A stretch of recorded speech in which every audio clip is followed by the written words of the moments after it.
So we have been teaching from the book of Acts. நாம் அப்போஸ்தலர் நடவடிக்கைகளின் புத்தகத்தை தொடர்ச்சியாக தியானித்துக் கொண்டிருக்கிறோம். And we are discussing about the gospel. அதிலே குறிப்பாக சுவிசேஷத்தை குறித்து நாம் தியானித்துக் கொண்டிருக்கிறோம். So fivefold gospel. இது 5 சாராம்சங்கள் கொண்ட சுவிசேஷம். So we all know that. So do you want to recap the gospel? You know it, right? நாம எல்லாம் அறிந்திருக்கிறோம்ல, திரும்ப சொல்லணும்னு எதிர்பார்க்கறீங்களா? போய் கண்ணி பண்ணு. S squared R cube. S squared R cube என்று எளிதாக புரிந்து கொள்ளும்படி நம்ம ஞாபகம் வச்சிருக்கிறோம். Sinless birth of Jesus Christ. பாவம் இல்லாமல் இயேசு கிறிஸ்து பிறந்தார். And the sinless life of Jesus Christ. பாவம் இல்லாமல் இயேசுவானவர் வாழ்ந்தார். And he became our ransom and died. நம்முடைய பாவங்களுக்காக அவர் பரிகாரமாகி மரித்தார். And not only died, he risen again. அவர் மரித்ததோடு இல்லாமல் அவர் மறுபடியும் உயிர்த்தெழுந்தார். Ascended to heaven and seated at the right hand of Father, interceding for us. பரமேறி தேவனுடைய வலது பார்சல வீற்றிருந்து நமக்காக தொடர்ந்து பரிந்து பேசிக் கொண்டிருக்கிறார். And one day he is going to come back. ஒரு நாள் அவர் மீண்டும் வருவார். Not as a savior anymore, but as a judge. ஒரு இரட்சகராக அல்ல, ஒரு நியாயாதிபதியாக அவர் வருவார். So you need to repent you need to believe the gospel and repent and change your life according to the word of God. ஆகவே நாம என்ன செய்யணுங்க? இந்த சுவிசேஷத்தை விசுவாசித்து மனம் திரும்பி வேதத்திற்கு ஏற்றவாறு நம்முடைய வாழ்க்கையை நாம் மாற்றி வாழ ஆரம்பிக்கணும். So in this particular part, why did Jesus die? That's what the series that we are doing. அதிலே குறிப்பாக இயேசுவானவர் ஏன் மரிக்க வேண்டும் என்பதை குறித்து நாம் தொடர்ச்சியாக தியானித்துக் கொண்டிருக்கிறோம். There are so many reasons for him to die. அதுல अनेक காரணங்கள் இருக்கிறது. Propitiation, கிருபாதார பலியாக, our redemption, நம்மளுடைய மீட்பிற்காக, and so on. அப்படி தொடர்ந்து நிறைய காரியங்களை நாம் தியானித்தோம். All those things are we are in the receiving end. இந்த எல்லா காரியங்களை பார்க்கும்போது அதனுடைய பலனை நாம் அனுபவிக்கிறவர்களாக இருக்கிறோம். Since we are so much interested in receiving things, the church is so much talked about the receiving things. நமக்கு எப்பொழுதுமே பலனை அனுபவிக்கிறது, கிடைக்கப் பெறுகிற இடத்துல இருக்கிறது நமக்கு பிடிக்கும் என்பதனால சபையும் இதை குறித்து அதிகமாக பேசி நாம் கேட்டிருக்கிறோம். But the other thing is, it is something, the response that we need to do for what he has done. ஆனா அதுக்கு இன்னொரு பக்கத்துல அவர் செய்த காரியத்திற்காக நாம என்ன செய்ய வேண்டும் என்ற ஒரு காரியம் அங்க இருக்கிறது. So he died, அவர் மரித்தார், so that we can live for him. எதற்காக என்றால் நாம் பிழைத்து அவருக்காக வாழும்படி. It is not an easy task to do. அது அவ்வளவு ரொம்ப எளிதான ஒரு காரியம் இல்லங்க. So the only one thumb rule that I have taught. அதுல ஒரு முக்கியமான ஒரு காரியத்தை உங்களுக்கு சொல்லி கொடுத்தோம். If you treat Jesus as your Lord, then it is easy for you to live for him. நீங்கள் இயேசு கிறிஸ்துவை உங்கள் ஆண்டவராக வைத்து வாழ ஆரம்பித்தீர்கள் என்றால் இந்த காரியம் மிகவும் எளிதாக மாறிவிடும். So that's what we have been studying for so many weeks, Lordship of Jesus Christ. ஆகவே இதை நாம் பல நாட்கள் தொடர்ச்சியாக தியானித்துக் கொண்டிருக்கிறோம். And we are coming to the conclusion. ஆகவே இதனுடைய முடிவுரை நாம் இப்பொழுது பார்க்க ஆரம்பிக்கிறோம். Yes, we are going to conclude. இப்போ முடிக்க போறோங்க. Yes, we are going to முடிக்க போகிறோம். So let me continue from where I have left. கடந்த வாரம் நாம் விட்ட இடத்துல இருந்து தொடர்ச்சியாக தியானிக்க போகிறோம். So when we keep on talking about this Lordship of Jesus Christ, there is a big question among the Christian community. இந்த இயேசு கிறிஸ்துவுடைய கர்த்தத்துவத்தை நாம் தொடர்ச்சியாக தியானித்துக் கொண்டிருக்கும் போது இதில் ஒரு மிகப்பெரிய கேள்விக்குறி கிறிஸ்தவ சமுதாயத்தில் காணப்படுகிறது. Because we don't feel it convenient. ஏனென்றால் இது நமக்கு அவ்வளவு இலகுவாக இருக்கிற ஒரு All these verses have never been taught. இந்த எல்லா வசனங்களும் போதிக்கப்படவில்லை.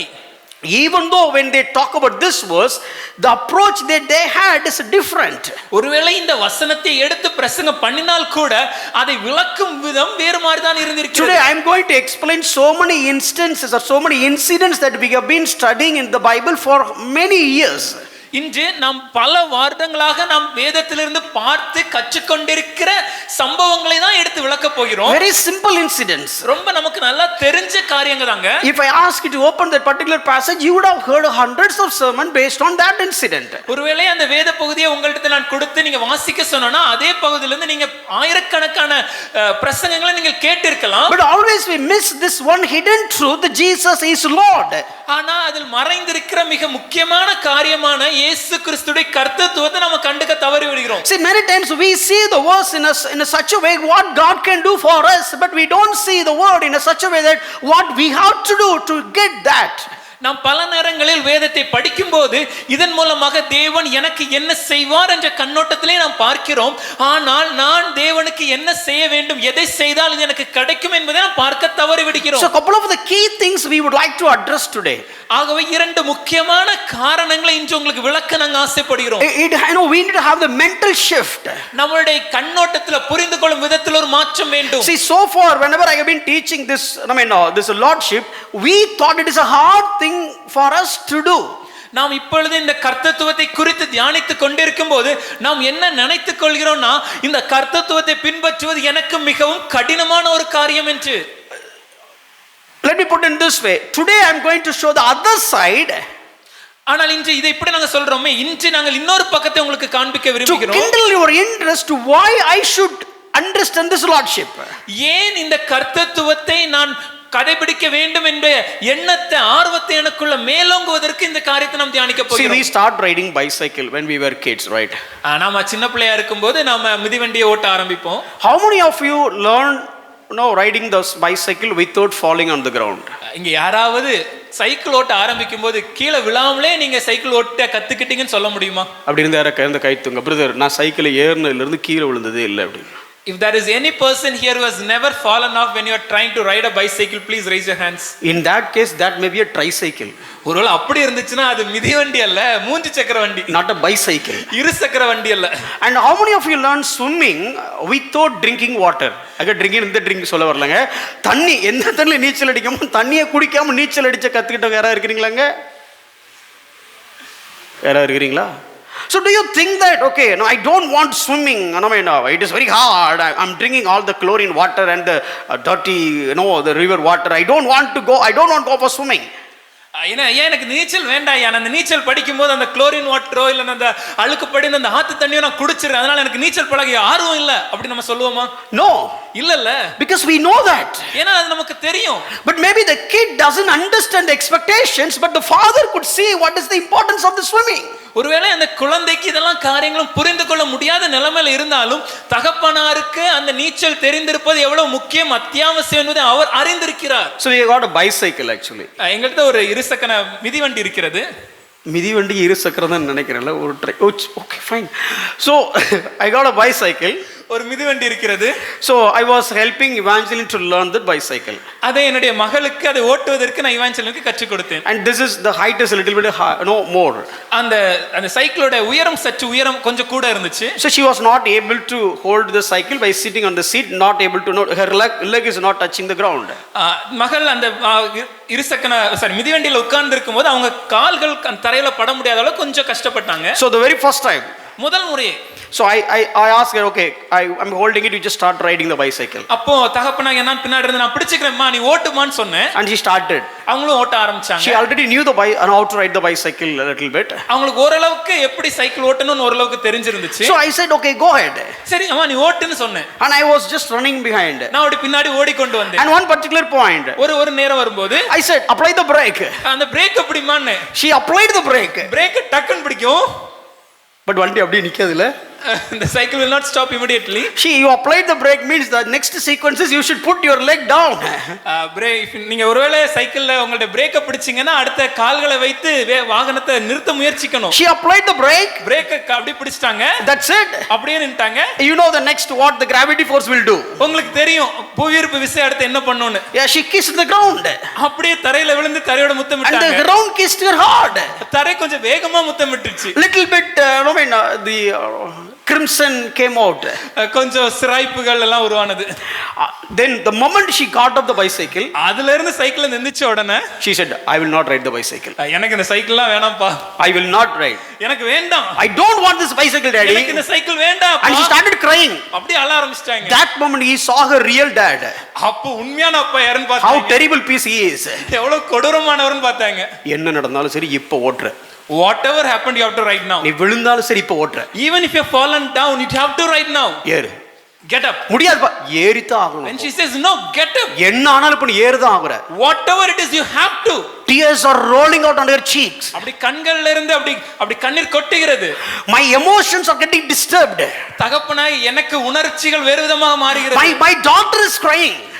என்னுடைய மகள் அழுது கொண்டிருக்கிறாள். My loved lovely daughter, close to my heart, she is crying. எனக்கு அன்பான என் இருதயத்துக்கு மிகவும் பிரியமான என் மகள் அழுகிறாள். My heart wants to say, no, that's okay, let's go home. என்னுடைய இருதயத்தின் ஒரு பகுதி இல்லம்மா இருக்கட்டும் வீட்டுக்கு போலாம்னு சொல்ல தோன்றுகிறது. But the other side, ஆனா இன்னொரு பக்கத்துல I don't want to leave without knowing how to ride the bicycle. Then he cannot ride any two-wheeler in the later point of time. எனக்கு என் மகள் இருசக்கர வாகனமாக அந்த மிதிவண்டியை ஓட்ட கத்துக்காம இருக்கிறதுல விருப்பம் இல்லை. ஏன்னா இன்னைக்கு சைக்கிள் ஓட்ட கத்துக்கலன்னா வாழ்நாள் ஃபுல்லா எந்த வாகனத்தை ஒரு டூ வீலர் ஓட்டுறதுக்கு அவங்களால முடியாது. There is a huge emotional turmoil in my heart. தகப்பனாகிய என்னுடைய இருதயத்துல ஒரு மிகப்பெரிய பாச போராட்டம். Yes, I saw the blood. நான் அந்த ரத்தத்தை பார்த்தேன். I saw her tears. கண்ணீரையும் பார்த்தேன். But my heart says, no, Pushparaj, don't leave that fear to rule over her. ஆனா என்னுடைய இருதயம் எனக்கு சொல்லுது என்னன்னா, புஷ்பராஜ் இந்த பயத்தை அவளை மேற்கொள்ள விட்டு விடாதே. விழுந்தது தப்பு இல்ல, ஆனா வந்த பயம் தப்பு. It's not wrong to fall down, but the fear, that is really wrong. I remember the days where I have fallen down when I was riding the bicycle. நான் எப்பொழுது சைக்கிள் ஓட்ட ஆரம்பிக்கும்போது நான் விழுந்த நாட்கள் எனக்கு நினைவுக்கு வந்தது. All these things came to my mind. இதெல்லாம் என் மனதில் இருந்தது. I decided I will not give up now.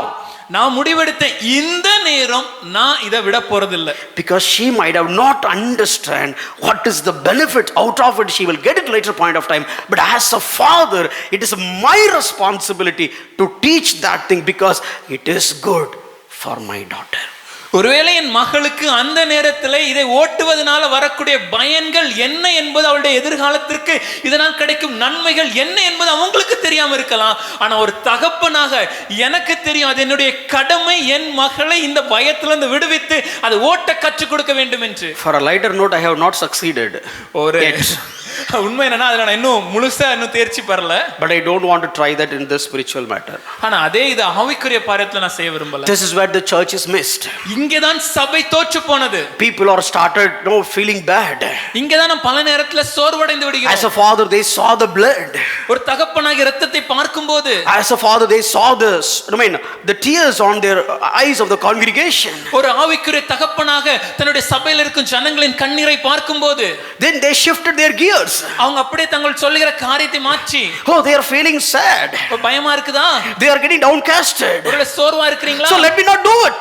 அப்போ அப்படி நான் செய்ய விரும்பல. That is where we got deceived. அங்கதான் நாம் வஞ்சிக்கப்பட்டோம். That is why the generations of Christianity has got deceived without knowing the truth.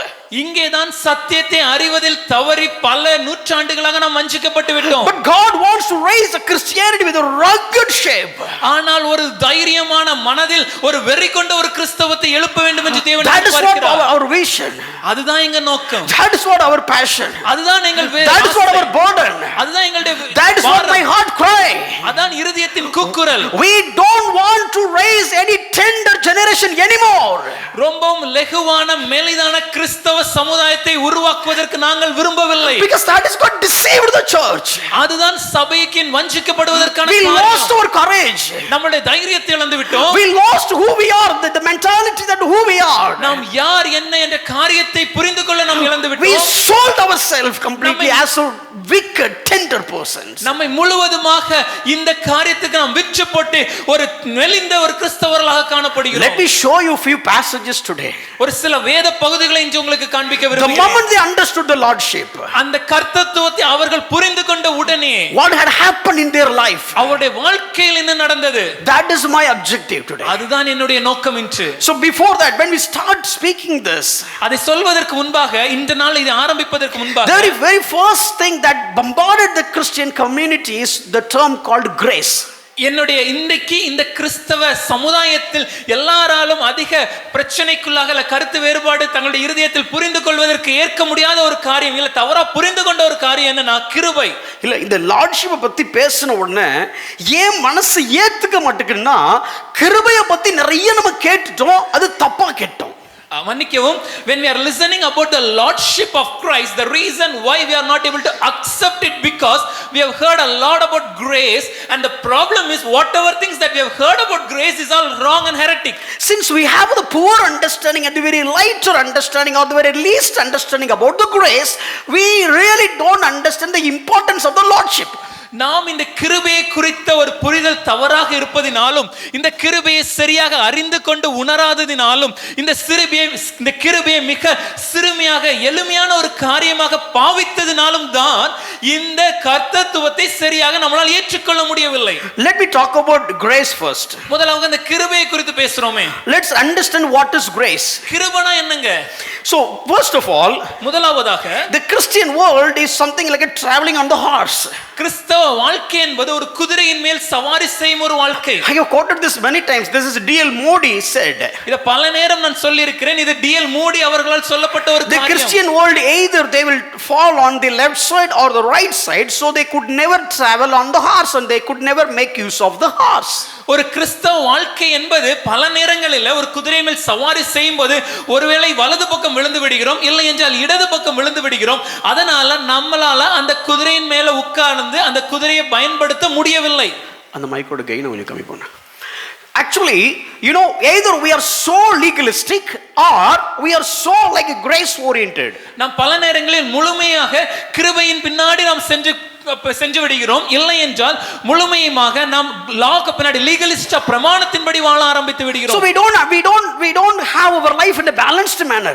நம்மளுடைய வாழ்க்கையில் பல நேரங்களில் ஒரு சமநிலை கிறிஸ்தவம் காணப்படவில்லை. Even the preachers, when sometimes they start teaching on the grace and going to an extreme, or else they'll teach on the legalism and they are going to another extreme. இன்று பல நேரங்களில் பிரசங்கிமார் கூட ஒருவேளை கிருபையை பற்றி பேசும்போது கிருபையை அதிகமாக பேசி இன்னொரு எக்ஸ்ட்ரீமுக்கு போய் விடுகிறோம், இல்லை என்றால் பிரமாணத்தை குறித்து பேசி இதுதான் கட்டாயம், இப்படிதான் வாழ வேண்டிய ஒரு லீகலிஸ்டாக மாறி விடுகிறோம். So either we will say that if you don't come to church, God will break your legs. ஒருவேளை இப்படி சொல்லும், சபைக்கு வரலையாப்பா ஆண்டவர் உங்க காலை உடைச்சிருவாரு.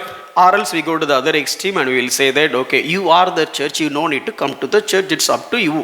இல்லனா இன்னொரு எக்ஸ்ட்ரீம்ல போயிட்டு ஏப்பா நீங்க தான் சபை, அப்புறம் எதுக்கு இன்னொரு சபைக்கெல்லாம் வந்துக்கிட்டு? ஒன்றும் பிரச்சனை இல்லை, நாமளே சபை, we are the church. நமக்கேன் சபை? Why do we need church? இப்படிலாம் this is called grace. இப்படிதான் கிருபையை புரிஞ்சுக்கிறோம். So either we go that extreme or this extreme. ஒருவேளை அந்த எண்டுக்கு போயிடுறோம், இல்லனா இந்த எண்டுக்கு வந்துடுறோம். God will put the net. தேவன் வலையை விரிப்பார். And if you're not coming into the net, ஒருவேளை நீங்கள் வலையில் வரவில்லை என்றால், or else God will put the fishing rod. தேவன் அந்த மீன் பிடிப்பதற்கான தூண்டிலை போடுவார். And அது மூக்கு முறலாம் பிச்சிக்கிட்டு வந்துரும். And when if you are caught up in that hook, your jaws, everything will be turned out. So ஒன்னு வலைக்குள்ள நீயா வந்துரு, you come by yourself into the net. வரலன்னா, if you don't come, அடுத்த ஒரு ஆக்சிடென்ட் ஆகும், you will might fight an accident, அப்புறமா நீ இயேசுவை ஏற்றுப்ப, and then you might accept Christ. கட்டின வீடும் நீல அப்படினு அப்படியே ஆரம்பிச்சிரும், வருவாய் தருணம் இது வேண்டு. Maybe we will continue with the song and all these things. But what does Bible say?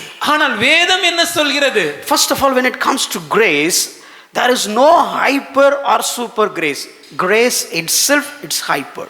கிருபை என்று நாம் பார்க்கும்போது அது உயர்ந்த கிருபை இல்ல பெரிதான கிருபைன்னா அது நம்ம வேறு விதமெல்லாம் சொல்றதுக்கு எதுவுமே இல்லைங்க. கிருபைனாலே அது பெரிய கிருபை தாங்க. So either, I mean, we forget that, I mean, the fatherhood of God, ஒருவேளை நாம் அவருடைய அப்பா என்ற காரியத்தை நாம் மறந்து விடுகிறோம், or else we forget the justice nature of God. இல்லை என்றால் அவருடைய நீதியான அந்த குணாதிசயத்தை நாம் மறந்து விடுகிறோம். So what is it all about? அப்படினா என்னங்க அதெல்லாம்? Let me quote you one incident. ஒரு சம்பவத்தை சொல்ல விரும்புறோம். So let's look at John chapter 8 அப்படியே விடு. யோவான் 8வது அதிகாரத்துக்கு திருப்பிக் கொள்வோம். So John 8 we have John 8 we have one incident. யோவான் 8வது அதிகாரத்தில் ஒரு காரியத்தை நாம் பார்க்கிறோம். So there was a adulterous woman came. அங்க ஒரு விபச்சாரத்தில் சிக்கிய ஒரு பெண்மணி இருக்காங்க. So all the people came before her with a stone to throw her. அங்க இருந்த எல்லா ஜனங்களும் ஒரு கல்லை எடுத்து அவர்களை எறிவதற்காக அந்த இடத்துக்கு வந்திருந்தார்கள். So they came to Jesus. இயேசுவின் இடத்தில் வருகிறாங்க. And they said, இயேசுவை பார்த்து, she has got up in adultery. இவர்கள் விபச்சாரம் செய்யும்போது பிடிக்கப்பட்டிருக்காங்க. So what is the process? ஆகவே இப்ப என்ன செய்யணும் இவங்கள? So according to the law of Moses we have to stone her to death. மோசேயின் பிரமாணத்தின்படி இப்பொழுது கல்லெறிந்து இவர்கள் கொல்லப்பட்டாக வேண்டும். So everybody is ready to stone her. எல்லாரும் கல்லெறிந்து அவர்களை கொல்வதற்கு ஆயத்தமாக இருந்தார்கள். So here now what happened is, ஆனா அங்க என்ன நடந்துச்சுனா, so everybody is in front of Jesus, they expect what Jesus will say. எல்லாரும் இயேசுவுக்கு முன்பாக இருந்து இப்பொழுது இயேசு என்ன சொல்வார் என்பதை பார்ப்பதற்கு இருக்கிறார்கள். உன்னோட மைக் தான் கேக்குது. Check.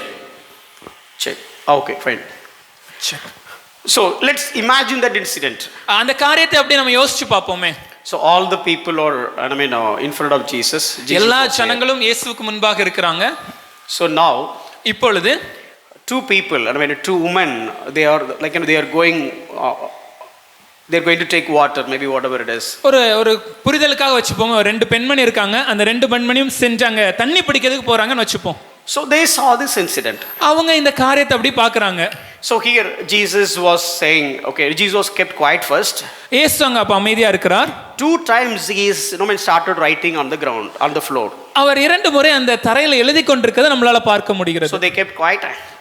அவர் அமைதியாகவே இருக்கிறார். And finally Jesus said, கடைசியாக இயேசு சொல்கிறார், if you have not done any sin, throw the first stone. இங்க யாரு பாவம் செய்யலையோ முதலாவதாக அவங்க கல்லெறிங்கன்னு. In that entire congregation, only one person who is eligible to throw the stone. அந்த முழு சபை, அந்த முழு கூட்டத்திலேயே கல்லெறிவதற்கு தகுதியா இருந்தது ஒரே ஒரு நபர் தான். That is basically Jesus Christ. அது நம்ம எல்லாரும் அறிந்திருக்கபடி இயேசு கிறிஸ்து மாத்திரமே. Now Jesus saying, okay guys, if you have not done any sin, you can throw the first stone. இப்போ இயேசு சொல்கிறார், ஒருவேளை நீங்க யாராவது தப்பு செய்யலனா நீங்க முதல்ல அந்த கல்லெறிங்கன்னு. So now imagine these two ladies, I said, right? நான் உங்களுக்கு சொன்ன மாதிரி உதாரணத்துக்கு கற்பனையாக ஒரு 2 பெண்மணிகள் அங்க தண்ணி பிடிக்க இருந்தாங்க. So those two ladies are watching what's happening. அந்த 2 பெண்மணிகளும் அங்க நடக்கிற காரியத்தை அப்படி பார்த்துட்டு இருந்திருப்பாங்க. Maybe their husbands were also there in that part of congregation, those who are ready to throw the stone. ஒருவேளை அந்த கல்லெறிகிற அந்த கூட்டத்துல இவங்களுடைய 2 பேருடைய கணவர்மார நின்று கல்லெறிவதற்காக வந்திருக்கலாம். ஏய் கேட்டியாடி ஏசு என்ன சொன்னாருண்டு? Hey, did you listen what did Jesus say? பாவம் இல்லாதவன் கல்லெறியணுமா? Hey, the one who has no sin, he has to throw the stone. I know, my வீட்டுக்காரர் will throw the first stone. எனக்கு நல்லா தெரியும் எங்க ஆத்துக்காரர் தான் முதல் கல்லெறிவார். So ஆத்துக்காரர் with the stone in his hand. Maybe the husband has the stone. And everybody is watching. எல்லாரும் பார்த்து கொண்டிருக்கும்போது both the ladies are watching both of their ஆத்துக்காரர்ஸ். 2 பெண்மணிகளும் தங்களுடைய கணவரை அப்படியே பார்த்து கொண்டிருக்காங்க. And the first one is dropped the stone. முதல் பெண்மணி அப்படி கல்ல அப்படி கீழ போட்டார். முதல் அந்த கணவர் அந்த கல்ல கீழ போட்டார். இப்போ அந்த அம்மாக்கு ஒரு சந்தோஷம். இப்போ அந்த இரண்டாவது பெண்மணிக்கு மனதுல it will be a happy moment. இப்போ பாரு. Now let's see. என் வீட்டுக்காரர் my husband அடிப்பா இருப்பாரு ஒரு அடி. You can see the force with which he is going to hit. அப்படி நினைச்சிட்டு இருக்கும்போதே when she was thinking and speaking like that, அவ தலையில இடி விழுந்துருச்சு. she got a big stone on her head. அவரும் கல்ல கீழ போட்டாரு. her husband also dropped the stone. இப்போ எல்லாரும் பார்த்துட்டு இருக்காங்க. when everybody is looking there, maybe their expectation is at least let's see what Jesus is doing. எல்லாரும் எதிர்பார்த்த காரியம் ஒருவேளை இயேசுவாது என்ன செய்வார். So now Jesus is coming. இப்போ இயேசு வருகிறார். And Jesus said, okay, nobody is there to throw the stone. எப்பா கல்லெறிவதற்கு யாருமே இல்லையா? I am also not going to throw the stone. நானும் கல்லெறிய போவதில்லை. Go. இன்று போ. அப்படினு சொல்லிருந்தா நல்லா இருந்திருக்கும். If Jesus had said that, it would be good. He said, go, sin no more. ஆனா இயேசு சொல்லும்போது நீ போ இனிமேல் பாவம் செய்யாதே என்று சொன்னார். Just imagine there are other 2 guys or seeing all these things and they are talking about them. ஒருவேளை ஒரு கற்பனையா வைத்துக் கொள்வோமே, அங்க இன்னும் 2 வாலிபர்கள் அங்க நின்று இங்க நடக்கிற எல்லா காரியங்களையும் பார்த்து கொண்டிருக்காங்க. They said, wow, Jesus has done a wise decision. ச்சே, இயேசு எவ்வளவு ஞானமான ஒரு காரியத்தை செய்திருக்கிறார். சூப்பர்ல. wonderful. But the person one is asking the person too. ஆனால் அந்த முதலாம் நபர் இரண்டாம் நபரை கேட்கும்போது, okay, then take her to your home and keep her as a maid. சரிப்பா, அப்படினா அந்த அம்மா உங்க வீட்ல கொண்டு போய் வச்சிட்டு உங்க வீட்ல ஒரு வேலைக்காரங்க வேலை வைத்துக் கொள்ளலாமே. வேலைக்கார பொண்ண வீட்ல வச்சுக்கலாமே. can you have her as a maid in your home? அவ்வளவுதான் எங்க வீட்ல என் வீட்டம்மா என்ன செருப்பால அடிப்பா. No, it's not possible. My wife will blast me. How can I bring a prostitute as a maid in my home? எப்படி விபச்சாரத்தில் அகப்பட்ட ஒரு பெண்மணியை என் வீட்டிற்கு வேலைக்காரியாக கொண்டு வருவது? Why don't you have her as your secretary in your company? ஏன் உன்னுடைய அலுவலகத்துல உனக்கு செக்ரட்டரி அவங்கள வச்சுக்கலாமே? And he said, no, it is not my company, my father's company. My father will throw me out. Oh, I cannot accept her. ஐயோ, என்னால அது முடியாதுப்பா. அது ஏன் கம்பெனி இல்ல, அது என் தகப்பன் கொடுத்திருக்க அலுவலகம். அங்க நான் வச்சிருந்தா எங்க அப்பா என்ன வெளிய அனுப்பிச்சிடுவாரு. Look at the scenario. இதை யோசிச்சு பாருங்க. Legalism says that throw the stone. அங்க இருந்த பிரமாணம் சொல்கிறது கல்லெறிய வேண்டும் என்று. But the grace says that okay, go, let her go free. ஆனால் கிருபையானது சொன்னது நீ போ. But this is not actually freedom. ஆனது உண்மையான ஒரு விடுதலை எல்லாம் இல்லங்க. Jesus saved her from their stones, but Jesus put a big stone on top of her head. இயேசுவானவர் அங்கிருந்த எல்லா ஜனங்களும் அவளை கல்லறிவதிலிருந்து அவளை காப்பாற்றினார். ஆனால் அதை விட ஒரு பெரிய பாறாங்கல்ல இயேசு அவர் தலையில தூக்கி வச்சிட்டாரு. If I would have been there in that position, I would have said to Jesus, இதுக்கு நீங்களே என்ன கொன்றுக்கலாம். ஒருவேளை அந்த இடத்துல நான் இருந்தேன் என்றால் நான் இயேசுவிட சொல்லியிருப்பேன், Lord, you could have at least killed me instead of this. So what is the problem here? அப்படினா இங்க இருக்க பிரச்சனை என்ன? So if this lady, so far this lady has got all the benefits. இந்த பெண்மணியை பார்க்கும்போது இந்த பெண்மணிக்கு இருக்க எல்லா நன்மைகளும் உங்களுக்கு கிடைத்திருக்கின்றது. So now what's happening? ஆனா என்ன பருது? So no, so far she has got food. அவங்களுக்கு சாப்பாடு கிடைக்கல. So far she has got food. அவங்களுக்கு இதுவரைக்கும் சாப்பாடு கிடைக்காம இருந்திருக்கணும். Come here. So far she has got food. மன்னிக்கவும், அவங்களுக்கு இதுவரைக்கும் சாப்பாடு கிடைச்சது. She has got her shelter. அவங்களுக்கு வீடு இருந்துச்சு. She has got her clothing. அவங்களுக்கு துணிமணிகள் இருந்தது. Even sometimes she has got emotionally soothed feelings. பல நேரங்களில் அவங்களுடைய உணர்ச்சிகளுக்கு ஏற்ற ஒரு காரியங்கள் அங்க நடந்திருந்தன. So people may come and look at her and saying that, okay, no, you look so beautiful. சில ஆண்கள் அவர்களை பார்க்க வரும்போது நீங்க ரொம்ப அழகா இருக்கீங்கன்னு சொல்லிருக்கலாம். Maybe they will come and say that, oh, I love you. சில பேர் ஆண்கள் வந்து நான் உன்னை நேசிக்கிறேன் சொல்லிருக்கலாம். Of course all these things are fake happiness and all these things are fake soothing, but still she would have enjoyed it emotionally for at least for a time being.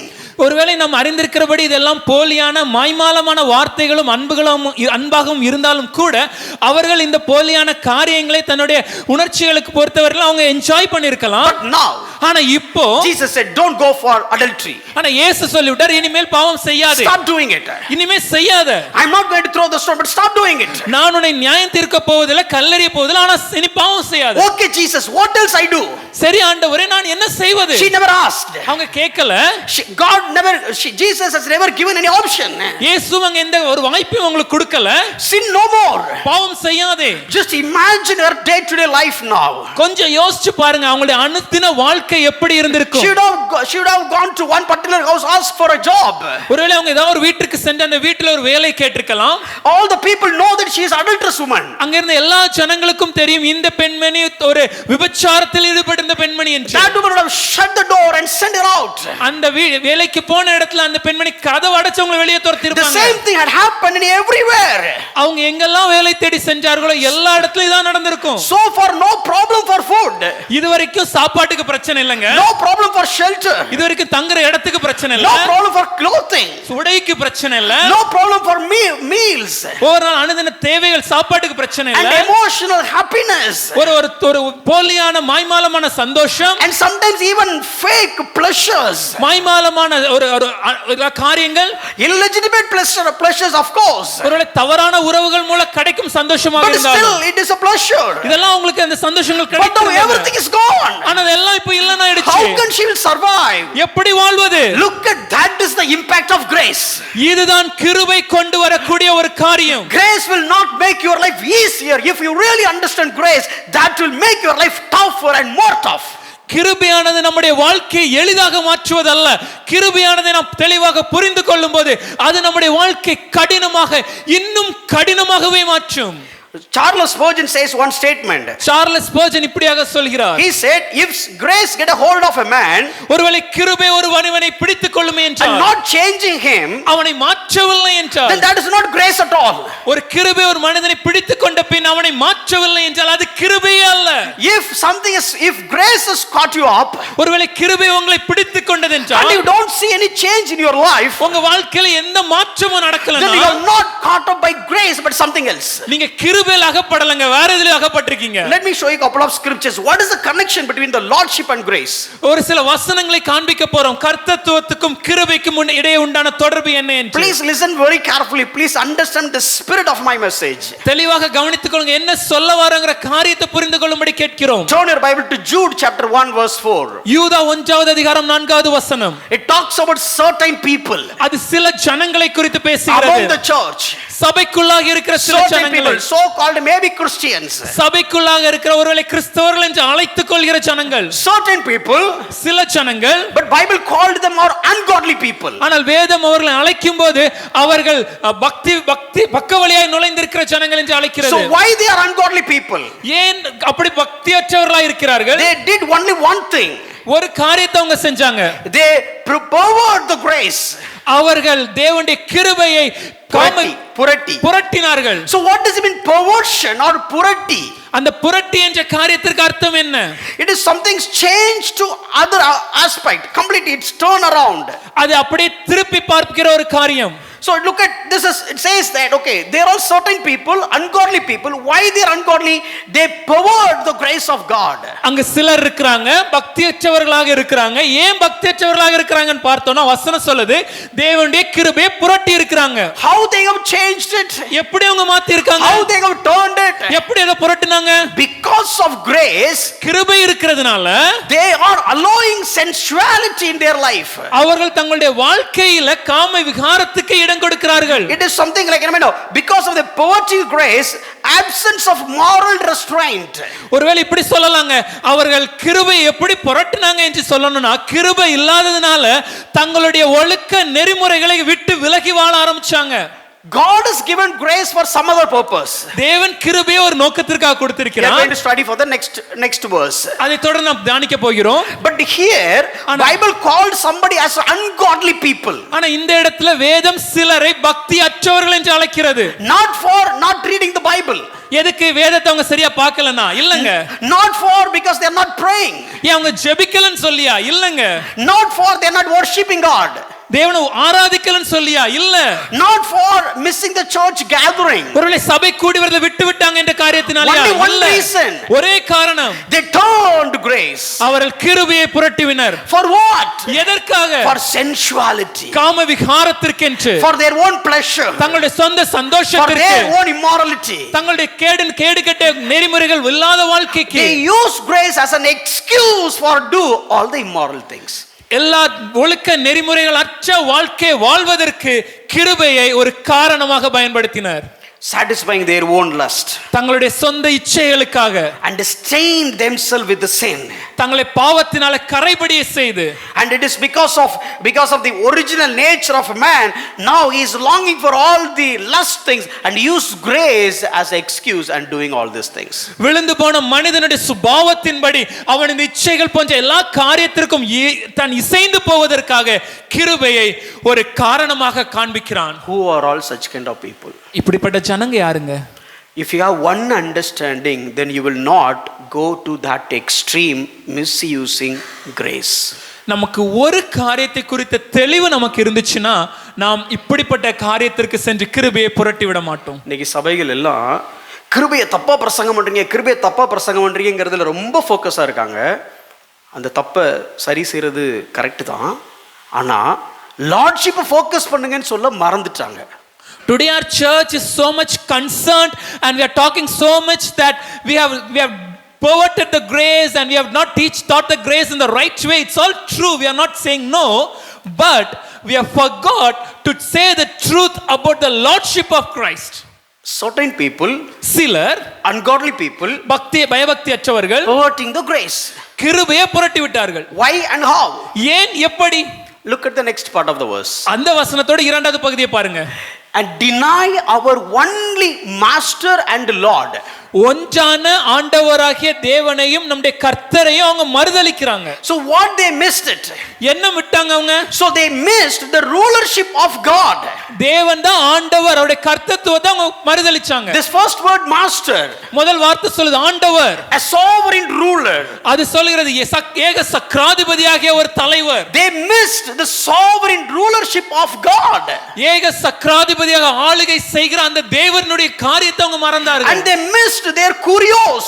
அவங்க தங்களுடைய எஜமான் யாருங்கறத மறந்தாங்க. So you missed two things here. இங்க ரெண்டு காரியங்களை விட்டு விட்டாங்க. The sovereign rulership of God ஏக சக்கராதிபதியுடைய ஆளுகையையும் and treat him as a master or the kurios or the treat ourselves as a slave to him. நாம் அடிமையையும் அவர் நம்முடைய எஜமானாகவும் அவரை பார்க்க வேண்டும் என்ற காரியத்தையும். Since you missed this part, everything has been collapsed. இந்த காரியத்தை தவறவிட்டனால எல்லா காரியங்களும் சிதைந்து போய்விட்டன. If you don't see Jesus Christ as your Lord, then let me tell you, you will misuse the grace, and because of that you will go into immoral, or maybe I would say go for sensuality and all the worldly sins. ஒருவேளை இந்த இயேசு கிறிஸ்துவை ஆண்டவர் என்ற காரியத்தை நாம் தெளிவாக புரிந்து கொண்டு அதன்படி நம்முடைய வாழ்க்கை வாழவில்லை என்றால் நாம் இந்த கிருபையை புரட்டி கிருபையை தவறாக கையாண்டு இந்த உலகத்திற்கேற்ற காம விகாரத்திற்கும் இச்சைகளுக்கும் நம்மளை விற்று போட்டு விடுவோம். எந்த கிருபை நம்மளை காப்பாத்துறதுக்காக கொடுக்கப்பட்டுச்சோ அதே கிருபையை வச்சு நாமளே ஸ்பாயில் ஆகிறதுக்கு வாய்ப்பு இருக்கு. The grace that has been given to save us, the grace that has been given for us, for our benefit, for our equipment, with that same grace there is a chance that we might spoil our lives. So why grace? Let me give one illustration. எதுக்குங்க கிருபை? ஒரு எடுத்துக்காட்டு சொல்றோம். So a lady was sitting in the pew and just listening the sermon. ஒரு பெண்மணி சபை அந்த அந்த இதுல சேர்ல உட்கார்ந்து அந்த பிரசங்கத்தை கேட்டுக்கொண்டிருந்தாங்க. There was a bird came inside. அப்போ ஒரு பறவை உள்ள அப்படி சபைக்குள்ளாக வந்தது. It was a big building. அது ஒரு பெரிய ஒரு கட்டிடம். The bird has come. அந்த பறவை வந்த உடனே somehow it entered into the window or somehow it came into this sanctuary. எப்படியோ அந்த ஜன்னல் வழியாக அந்த சபை அந்த கட்டிடத்திற்குள்ளாக அது வந்து விட்டது. Now the bird wants to go out.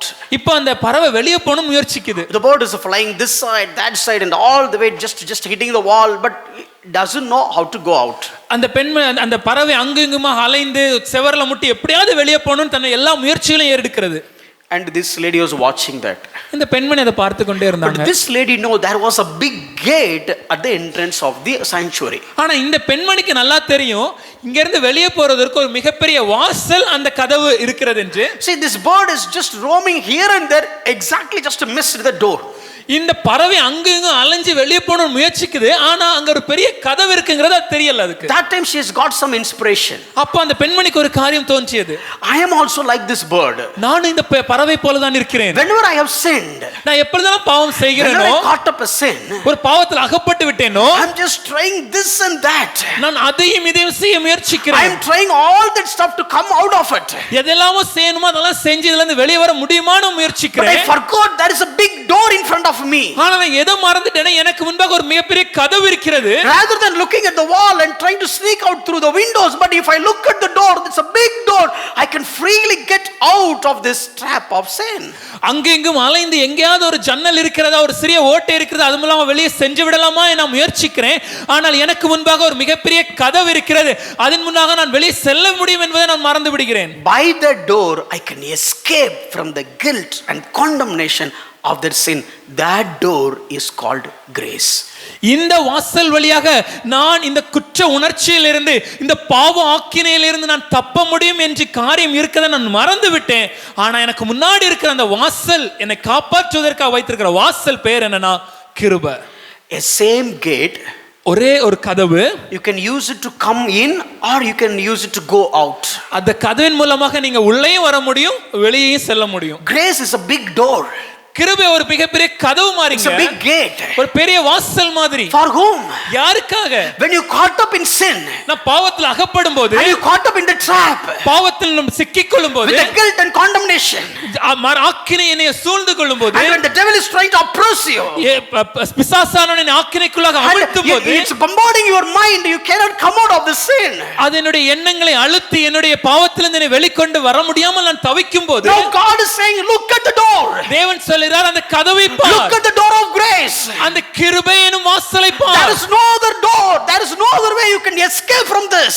இந்த கிருபை எனும் வாசலை அல்லாமல் வேறு தப்பிப்பதற்கு வேறு வாசல் இல்லை. Only one door through you can escape from this guilt and condemnation. இந்த ஒரு வாசல் வழியாக மாத்திரமே இதிலிருந்து வெளியே வர முடியும். Don't yield you towards the condemnation. இந்த ஆக்கினைக்கு நீ அமிழ்ந்து விடாதே. Come on, use the gate and come out. இந்த கதவை பயன்படுத்தி வெளியே வா. That is the purpose of grace. இதுதாங்க கிருபை நமக்கு கொடுக்கப்பட்டிருக்க காரியம். Let me give one more illustration to counter that. இந்த காரியத்தை மாறி சொல்வதற்காக இன்னொரு எடுத்துக்காட்டை சொல்றோமே. There were two brothers. இரண்டு சகோதரர்கள் And இருந்தார்கள். his father was a king. அவங்களுடைய தகப்பனார் ஒரு ராஜா. It is a real incident. It was a real incident. இது உண்மையா நடந்த ஒரு So சம்பவம். father is dead. Father is dead. இப்பொழுது ராஜா அந்த தகப்பன் மரித்து விட்டார். So any one of these guys has to take the the power, come to the power. இப்போ இந்த இரண்டு சகோதரர்கள் ஒருவர் அடுத்த ராஜாவாக அமர்த்தப்பட வேண்டும். Obviously the elder one has to come to the power. நாம் அறிந்திருக்கிறபடி மூத்த மகன் தான் அடுத்த ராஜாவாக வர வேண்டும். But the younger one was striving to get the power. ஆனா இளைய குமாரனுக்கு எப்படியாவது ராஜாவாக வேண்டும்னு ஒரு ஆசை. So he put one small trap. ஆகவே அவன் ஒரு பிளான் பண்ணி Is this elder one was so craving when it comes to food. அந்த மூத்த சகோதரன் சாப்பாடுனா அவருக்கு ரொம்ப விருப்பம். And he said, brother, அந்த சகோதரன் அண்ணே, let's have a deal. நம்ம ஒரு டீல் வச்சுப்போமே. Just next 3 months let's assess, fine, I'm not going to take the rulership, but let's just keep silent and find out who can rule. After 3 months we'll decide. ஒரு 3 மாசம் நாமளே பரிசோதித்து பார்ப்போமே. நான் ரூலர்ஷிப்பா ஆளுகெல்லாம் நான் எடுக்க போறது இல்ல. ஆனா நாமளே ஒரு பரிசோதனை பண்ணி செக் பண்ணி பார்ப்போம் எப்படி கரெக்ட்டா இருக்குன்னு. Just 3 months you enjoy your life, I enjoy my life. ஒரு 3 மாசம் நீங்க உங்க வாழ்க்கையை சந்தோஷமா வாழுங்க, நான் என் வாழ்க்கையை சந்தோஷமா வாழ்றேன். So he asked, what do you want to enjoy your life? உங்க வாழ்க்கையை சந்தோஷமா வாழணும்னா என்ன வேணும்? Oh, I like food. எனக்கு சாப்பாடு பிடிக்கும். And he said, okay, go to this room. அப்பனா அந்த ரூமுக்கு போங்க. This is the room where you can stay. இந்த ரூம்ல நீங்க அறையில நீங்க தங்கி கொள்ளுங்க. And I have a lot of maids and the cook to prepare all the food that you want. இங்க சமைப்பதற்கு சமையல்காரர்களும் வேலைக்காரர்களும் எல்லாம் இருக்காங்க. உங்களுக்கு விருப்பமான எல்லா உணவையும் இங்க சமைச்சு இந்த அறையில கொடுப்பாங்க. And he put it in the room. இந்த அறையில கொண்டு வந்து வைப்பாங்க. This guy, it has a small door. அதுக்கு ஒரு சின்ன ஒரு வாசல் இருந்தது. And he just went in. அந்த சின்ன வாசல் வழியாக இந்த மனிதன் உள்ளே சென்றார். But the door, the hall was so big, a lot of banquet system and so on. அது மிக பெரிய ஒரு அறை. அந்த அறையிலே பஃபே சிஸ்டம் மாதிரி அனைத்து விதமான உணவுகளும் பரிமாறப்படும். He just eat and have merry. அங்க நந்தா சாப்பிட்டு சந்தோஷமாக அந்த And it just went on. அது தொடர்ந்து நடந்து கொண்டே இருந்தது. 1 month.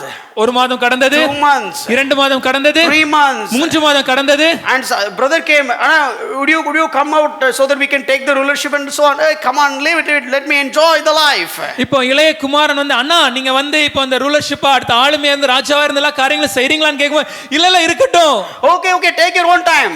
பொறுமையா பாத்துக்கலாம். And you just keep eating and keep marrying. அப்படி தொடர்ந்து அந்த மூத்த சகோதரன் உள்ள சாப்பிட்டு சந்தோஷமா வாழ்ந்து கொண்டிருந்தார். And this guy became a king. நமக்கு தெரியும் இளைய குமாரன் இப்ப ராஜாவாகி விட்டார். And everybody, a lot of noise all around him. அப்ப அவரை சுற்றி பல குரல்கள் கூக்குரல் எதிர்ப்புகள் வந்தன. And he said, அப்ப அவர் சொன்னார், I am not against my brother. என் சகோதரனுக்கு விரோதமாக நான் இல்ல. I am not stopping him. அவரை நான் தடுக்கவும் இல்ல. You go and ask him. நீங்க வேணா போய் கேட்டு பாருங்களேன். You put him on a room and you locked him. நீங்க ஒரு கதவுல போடு அறைக்குள்ள போட்டு கதவை போட்டீங்களா? You can come and look at. வந்து பாருங்கய்யா. This is the room, my brother is there. இந்த அறையில தான் என் சகோதரன் Do you இருக்கிறார். have a door for it? கதவு இருக்குதா? Did I lock it? அந்த கதவை நான் பூட்டி வச்சிருக்கேனா? It's always open. எப்பொழுதும் திறந்து தான் வச்சிருக்கேன். Whenever he comes, எப்போ அவர் வராரோ he can come. அவர் வரட்டும். Whenever he comes to the throne room, I'll give the throne, I'll step down. அவர் எப்போ வந்து இந்த சிங்காசனத்துல அமரணும்னு ஆசைப்படுறாரோ நான் இந்த சிங்காசனம் அவருக்கு விடுவதற்கு தயாரா இருக்கிறேன். And he said, yeah, I can come at any point of time. மூத்த சகோதரன் நான் எப்பனாலும் வரதுக்கு ஓகே எனக்கு okay. And this guy on the throne, இளைய குமாரன் சிங்காசனத்தில் this இருக்கிறார். guy was keep on eating and enjoying the life. ஆனால் மூத்த சகோதரன் சாப்பிட்டு அவர் வாழ்க்கை அப்படியே வாழ்ந்து கொண்டு And சந்தோஷமா இருக்கிறார். all the sides got his own extensions. வலதுபுறம் இடதுபுறம் பெருகி விட்டார். Keep getting extended. அப்படி பெருகிக் கொண்டே இருந்தார். And one day he wants to see the throne. ஒரு நாள் அந்த சிங்காசனத்தை பார்க்கணும்னு அவர் ஆசைப்பட்டார். He was trying to enter the gate. அந்த வாசல் வழியாக வரதுக்கு முயற்சிக்கிறார். Original size வேற, இப்போ size வேற.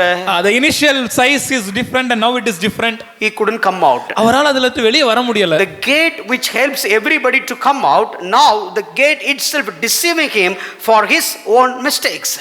எந்த வாசல் வழியாக எல்லாரும் வெளியே வர முடிந்ததோ அதே வாசல் இப்பொழுது மூத்த சகோதரனை வஞ்சித்து அந்த சிங்காசனத்தை தூரமாக அவரை மாற்றி விட்டது. In the illustration 1, அந்த முதல் உதாரணத்தை பார்க்கும்போது the gate is helping the bird to go out. அந்த வாசல் இந்த பறவைக்கு வெளியே செல்வதற்கு உதவுகிறது. Now church is caught up like this elder brother. ஆனால் இந்த சபை எப்படி இருக்கிறதுனா இந்த மூத்த சகோதரன் வருகிற அந்த கதவை போல உள்ள மாட்டிக்கொண்டு இருக்கிறோம். By using, the door came through the same door. இந்த கதவை தான் பயன்படுத்தி அவங்க உள்ள வந்தாங்க. But they are eating and doing all the things. ஆனா உள்ள சாப்பிட்டு செய்யற எல்லா காரியங்களும் செய்கிறோம். Now you can use any songs. உங்களுக்கு பிடிச்சமான பாட்டை பாடுங்க. You can speak any dialogue in the church. உங்களுக்கு பிரியமான எந்த வார்த்தையானாலும் நீங்க you பேசலாம். can live any life. நீங்க விருப்பப்பட்டபடி வாழலாம். Or silly songs or commercial songs, secular songs, any songs you can worship God. அது திரைப்பட பாடலா இருந்தாலும் சரி, பொதுவான பாடலா இருந்தாலும் சரி, எந்த பாடலாலும் நீங்க சபையில Do பாடலாம். whatever you want. உங்களுக்கு பிரியமானபடி பாடுங்க. We have grace. நமக்கு கிருபை இருக்குது. Let me tell you, the door which you enter, still I'm telling, let me put it this way, the door that helps so many people will become a door of trap for you if you misunderstand grace. எல்லாருக்கும் பயன்படுகிற, எல்லாருக்கும் பிரயோஜனமா இருக்கிற, எல்லாரையும் காப்பாத்துகிற இந்த கிருபையாகிய கதவு தான் நாம் கிருபையை தவறாக புரிந்து கொள்ளும்போது நமக்கு அது ஒரு வலையாக மாறிவிடுகிறது. The helping agent became a trapping agent. நமக்கு உதவி செய்கிற அந்த உதவி செய்கிற அந்த கிருபை இன்று நம்மளை சிக்க வைக்கிற ஒரு பிரச்சனையாக மாறிவிடுது. Going to school is good or not? பள்ளிக்கூடத்துக்கு போறது நல்லதா இல்லையா? Any idea? Good.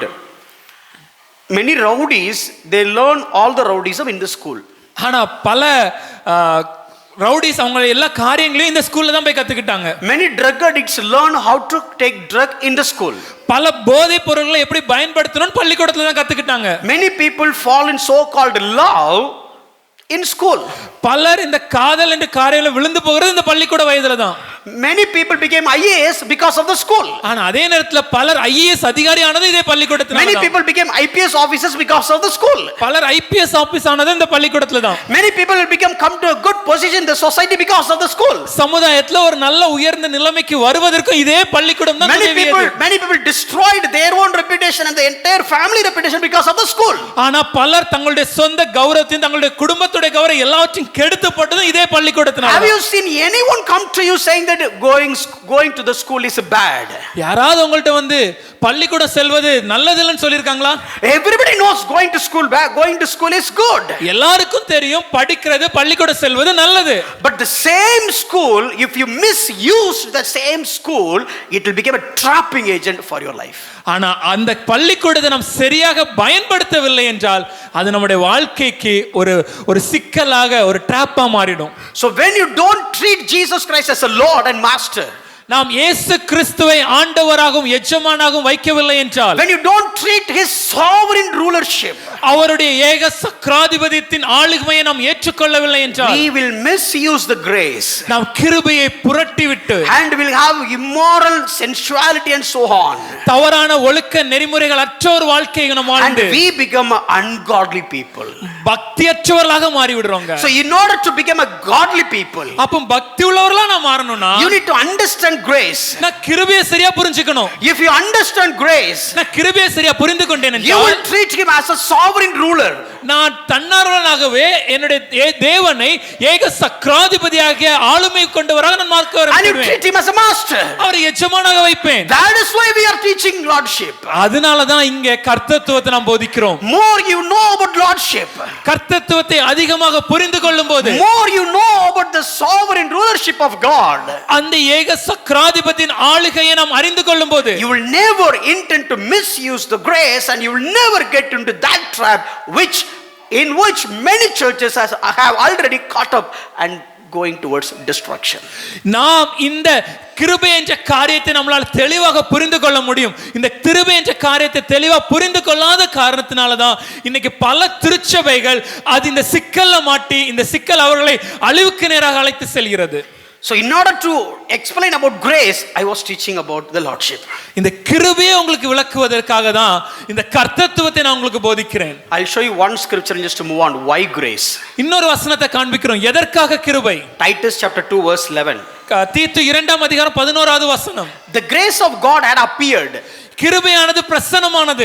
So grace of God has been given. கிருபையானது நமக்கு கொடுக்கப்பட்டிருக்கிறது. Grace of God has been revealed. கிருபையானது Oh, வெளிப்படுத்தப்பட்டிருக்கிறது. we saw grace. நான் கிருபையை பார்த்தோங்க. We never heard grace. Now we saw grace. இதுவரைக்கும் கிருபையை கேள்விப்பட்டதில்லை. Grace has appeared. இப்ப கிருபையை பார்த்தோம். கிருபை Oh, வெளிப்பட்டிருக்கிறது. this love, அவருடைய அன்பு, uncharitable love. அந்த அளவிடப்பட முடியாத அன்பு, Sorry, unconditional love. எந்த ஒரு நிபந்தனையற்ற அன்பு, It's greater than mercy. அது கிருபையோட மேலானது. Oh, I could see that grace. அந்த கிருபையை நான் பார்க்கிறேன். இரக்கத்தை விட மேலான அந்த கிருபையை நான் பார்க்கிறேன். The grace, இரக்கத்தை விட மேலான கிருபை. the grace that is greater than mercy. அதை நான் பார்க்கிறேன். I am able to see that. It has appeared now. அது இப்பொழுது பிரசன்னமானது. Through Jesus Christ. இயேசுவின் மூலமாக. Yes, it is there from the beginning. அது ஆதி முதல்ல இருந்தது. But now it has been revealed to me. ஆனால் இப்பொழுது எனக்கு Oh, I வெளிப்படுத்தப்பட்டிருக்கிறது. can enjoy that grace. என்னால் அதை அனுபவிக்க முடியும். For what it has been appeared. ஆனா அது எதற்காக கொடுக்கப்பட்டது? Look at the next part of the verse. அந்த வசனத்தை பாருங்களேன். Training us to renounce ungodliness, which means to become godly. அவபக்தியையும் லௌகிக இச்சையும் வெறுக்கிறதுக்கு, அதுக்கு அப்படின்னா என்ன அர்த்தம்னாங்க? நம்ம பக்தி உள்ளவர்களாக மாறுவதற்கு. So here grace is making a man as godly. இங்க என்ன நம்ம புரிஞ்சுக்கணும்னா, கிருபை ஒரு மனிதனை பக்தி உள்ளவனாக மாற்றுகிறது. And the previous verse from Jude, it is because of misusing the grace he became ungodly. நாம் யூதாவில் பார்த்த அந்த வசனத்தின்படி, யூதா 1:4 படி, ஒரு மனிதன் இந்த கிருபையை தவறாக புரிந்து கொண்டு புரட்டும் போது அவன் பக்தியற்றவனாக மாறி விடுகிறான். So more you know about grace, இந்த ரெண்டு காரியங்களை அதிகமா அறிந்து கொள்ளும்போது more you become godly. நாம் இன்னும் பக்தி உள்ளவர்களா மாறுறோம். And the grace is connected to the lordship. இந்த கிருபையானது ஆண்டவராகிய கர்த்தத்தோடு ஒற்றுப்பட்டிருக்கிறது. So more you understand the lordship, நாம் அதிகமாக தேவனுடைய கர்த்தத்துவத்தை புரிந்து கொள்ளும்போது you will understand more about grace. அதிகமாக கிருபையை புரிந்து கொள்கிறோம். And you will become more godly. இன்னும் பக்தி உள்ளவர்களா மாறுகிறோம். As a shepherd, ஒரு மேய்ப்பனாக, I should make my sheep as a godly sheep to bring near them to God. என்னுடைய மந்தையை தேவனுக்கு நேராக அழைத்து வந்து அவர்களை இன்னும் பக்தி உள்ளவர்களாக மாற்ற வேண்டும். Sometimes riding the bicycle is a tough. சில நேரம் அந்த சைக்கிளை ஓட்டுவது கடினம் தாங்க. As a father I could understand. ஒரு தகப்பனாக எனக்கு அது புரிகிறது. But how much I love my kid. ஆனால் என் குழந்தையை நான் எவ்வளவு நேசிக்கிறேன். I see the future. அதே போல அந்த எதிர்காலத்தை நான் பார்க்கிறேன். So now I have to make her to ride the bicycle. ஆகவே அதனால் நான் எப்படியாவது அந்த சைக்கிளை ஓட்ட கற்றுக் கொடுத்தே ஆக வேண்டும். That is why we are preaching this lordship for these many weeks. அதனால தான் இந்த கர்த்தத்துவத்தை இத்தனை நாட்களாக தொடர்ந்து சொல்லிக் கொடுக்கிறோம். We look at many preachers. நாங்க பல பிரசங்கிமார்களை பார்க்கும்போது, we look at many churches.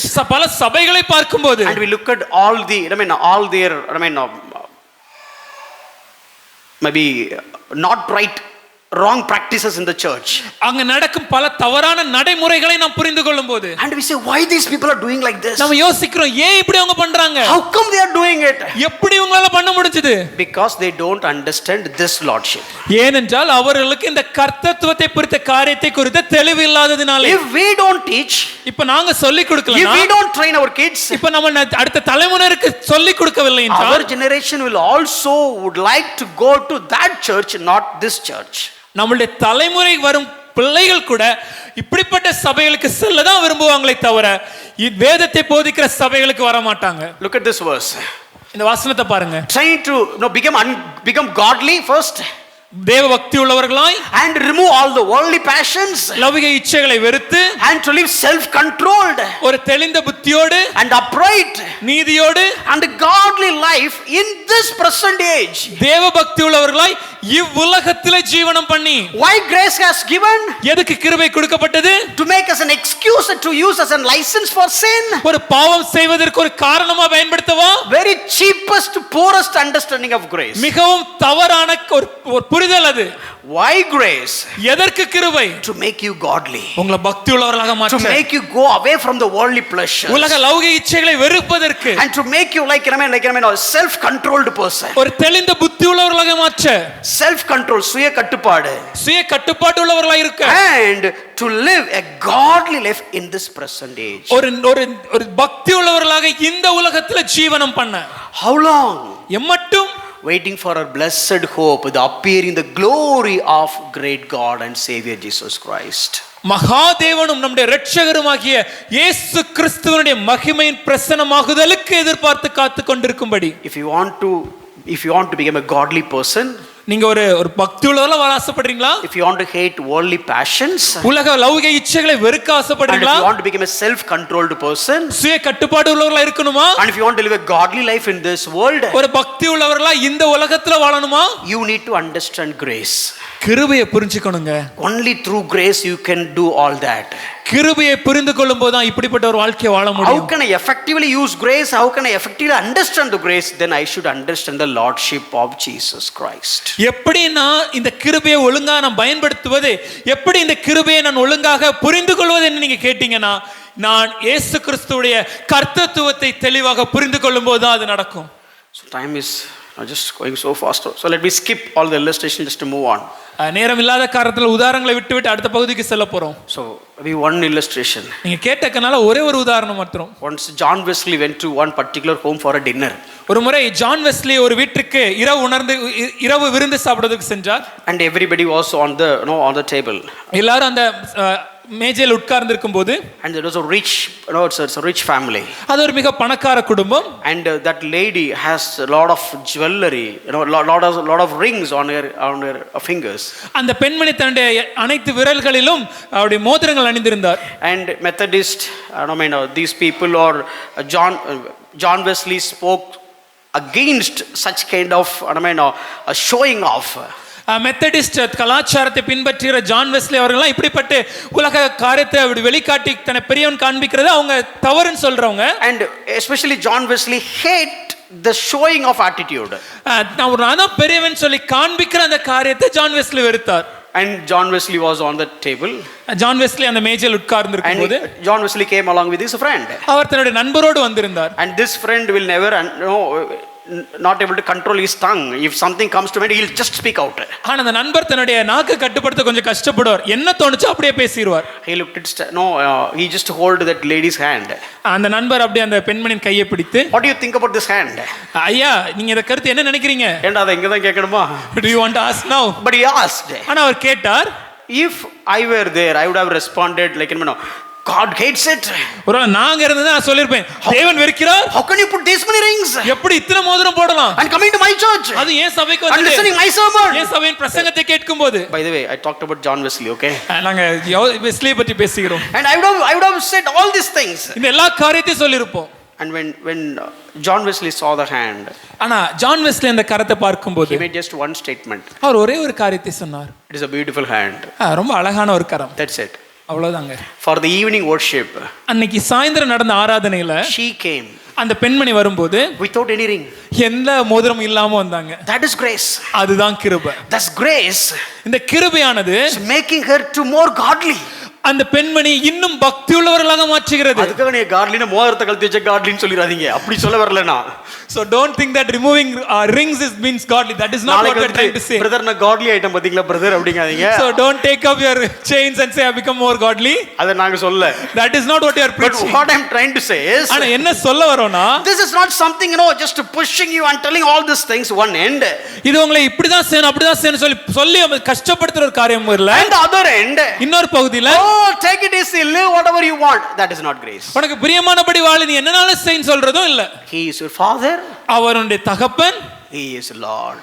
அவர் கர்த்தர். If you understand these two truths, இந்த ரெண்டு உண்மைகளையும் புரிந்து கொள்ளும்போது, he is my father, he can understand me. அவருடைய தகப்பனாக என்னை புரிந்து கொள்வார். But he is my God and Lord, I should treat him as Lord. அவருடைய எஜமானாக கர்த்தராக இருப்பதனால நான் அவரை கர்த்தராக பார்க்க வேண்டும். So I just want you to make to understand the connection between the lordship and grace and perverting grace and so on. இந்த கர்த்தத்துவத்தையும் அதனோடு எப்படி இந்த கிருபை தொடர்பு இருக்கிறது என்பதையும், இந்த கிருபையை புரிந்து கொள்ளாததுனால எப்படி அந்த கிருபையை புரட்டுகிறோம் என்பதை உங்களுக்கு விவரிக்குவதற்காக இதெல்லாம் சொன்னோம். More you treat him as Lord, எவ்வளவு அதிகமாக அவரை நீங்க எஜமானாக கர்த்தராக பார்க்கிறீங்களோ, less chance to perverting the grace. கிருபையை புரட்டுவதற்கான வாய்ப்பு மிகவும் கம்மிங்க. And less chance to become ungodly. நீங்க பயபக்தியர்களாக மாறுவதற்கான வாய்ப்புகள் மிகவும் அரிது. More you treat him as God, more you treat him as a Lord, அவரை அதிகமாக எஜமானாக ஆண்டவராக பார்க்கும்போது, so much of chance to become more godly. நீங்க பக்தி உள்ளவர்களாக மாறுவதற்கான வாய்ப்புகள் அதிகம். And became self-controlled. ஒரு சுய கட்டுப்பாடோடு And standing out in this world. இவ்வுலகத்தில் தனியாக தனித்து வாழ. Your generation will look at you. உங்க குடும்ப சந்ததி உங்களை பார்க்கும். And that Christianity will pass it as a legacy. அப்படிப்பட்ட ஒரு கிறிஸ்தவத்தை தொடர்ந்து நம்மளுடைய தலைமுறைக்கு நம்மளால கடத்த முடியும். That is what we are striving. அதுக்காக தான் இத சொல்றோம். It is very important. ரொம்ப முக்கியங்க. That is why we keep all this in our mind and teaching all these things. இந்த எல்லா காரியங்களும் மனதில வைத்து தான் இந்த எல்லா காரியங்களும் உங்களுக்கு சொல்லி கொண்டிருக்கிறோம். Now let's shift the gears. மறுபடியும் வேற ஒரு காரியத்தை பார்க்க போறோம். See, many times we look at Jesus. பல நேரம் நான் இயேசுவை பார்க்கும்போது we got very loving or maybe emotional soothing feeling when it comes to Jesus. அவர் ரொம்ப அன்பானவராக நம்மளை அரவணைக்கிறவராக நம்மளை எப்பவும் பார்க்கிறவராகவே நம்ம ஒரு உணர்ச்சிபூர்வமா அவரை பார்த்துட்டோம். Whenever we see Father, ஆனா பிதாவை பார்க்கும்போது we look at as a terror figure. அவர் ஒரு ரொம்ப கோபமானவராக பார்ப்போம். அதனால என்ன பண்ணனும்னா அவர்ட்ட போகாம இயேசுவோட போனா சரியாயிரும்னு நினைச்சுக்கிறோம். So we think that instead of going to the Father God, let's go to Jesus so that everything will be all right. Jesus is so soft. இயேசு ரொம்ப மென்மையானவர், so kind, ரொம்ப அன்பானவர், so tender, ரொம்ப மென்மையானவர், and he can understand all my problems. என்னோட எல்லா பிரச்சனையும் அவர் புரிந்து கொள்வார். He is like a friend. அவர் என் நண்பர் மாதிரிங்க. இப்படியே பேசி பேசியே கெடுத்துட்டோம் எல்லாத்தையும். So we have spoken all these things and we have got spoiled. ஆனா ஜீசஸ் அப்படி இல்ல. But that's not who Jesus is. That is not the nature of Jesus Christ. இது இயேசு கிறிஸ்துவின் குணாதிசயம் அல்ல. Let me show you few verses you have read 1000 times. நீங்கள் பலமுறை வாசித்திருக்கிற ஒரு சில வசனங்களை காண்பிக்கிறோம். Let's look at those verses by using these glasses. நாங்கள் சொல்லிக் கொடுக்கிற இந்த கண்ணாடியின் மூலமாக அந்த வசனத்தை பாருங்க. Very famous verse. ரொம்ப மிகவும் பிரசித்தி பெற்ற ஒரு வசனம். உடனே யோசிப்பாங்க எந்த வாக்குத்தத்த வசனமா இருக்கும்? வாக்குத்தத்த வசனம்லாம் கிடையாது. It's not any promise verse. It's a kind of a promise verse. அப்படி தோன்றுகிற ஒரு வார்த்தை. But nobody will use it as a promise verse. ஆனா இந்த வசனத்தை யாருமே ஒரு வாக்குத்தத்தமா பயன்படுத்துறது இல்ல. Matthew 6 verse 33. மத்தேயு 6 அதிகாரம் 33வது வசனம். நமக்கு அஞ்சு அறிந்திருக்கிற ஒரு வசனம்.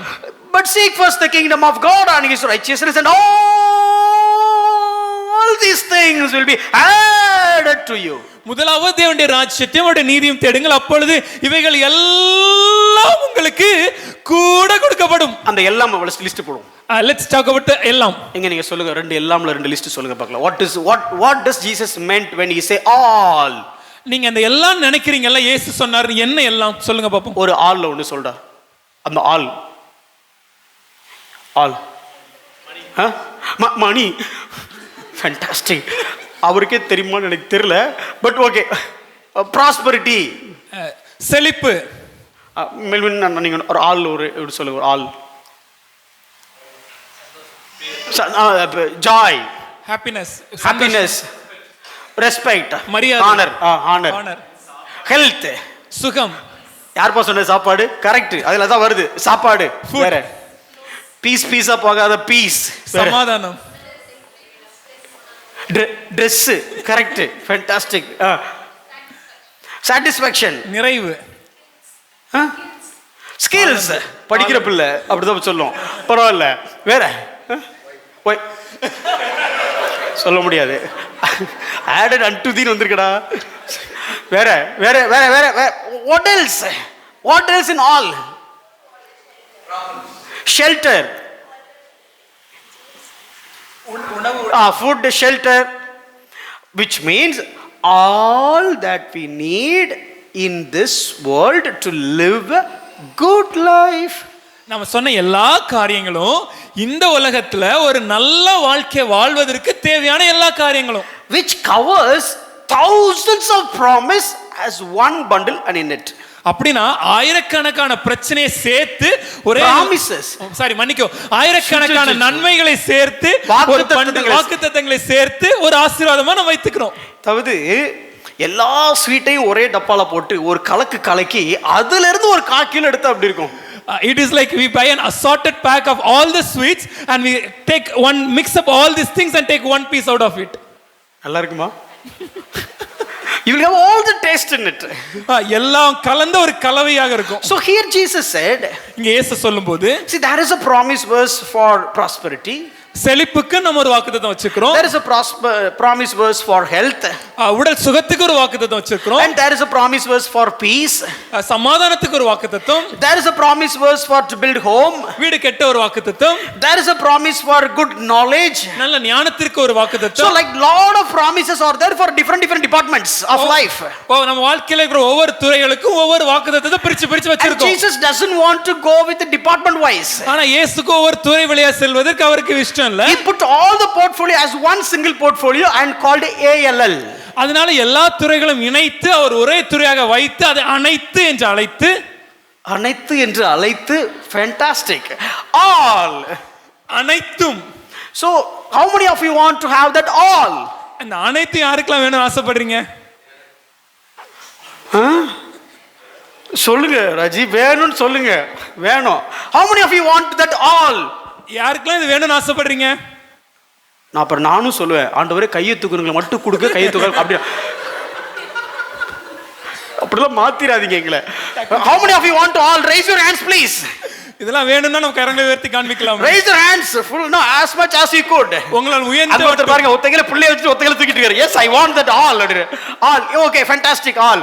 Look at that condition. ஆனா அவர் சொன்ன அந்த ஒரு நிபந்தனையை பாருங்க. One word. ஒரு வார்த்தை. First. முதலாவது.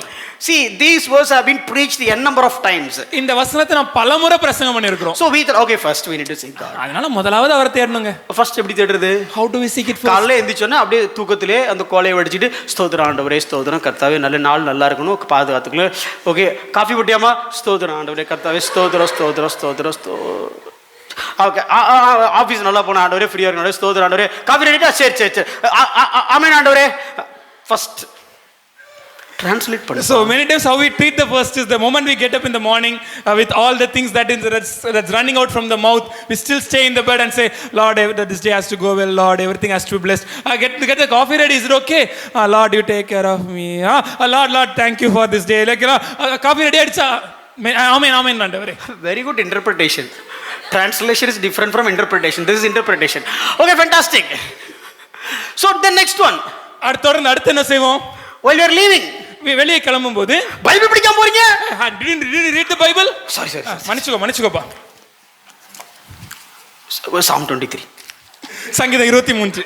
கர்த்தரை மேய்ப்பராக இருக்கிறார். இது தெரியும். முதல் வசனம் படிச்சோம், இது 5 வசனம் தெரியும். Okay. Praise God. We seek God as first thing. The Lord is my shepherd and we read quickly all this thing and we think that we seek the Lord first. That is not the meaning here. அதாங்க அர்த்தம் இல்லைங்க. The word they used is proton.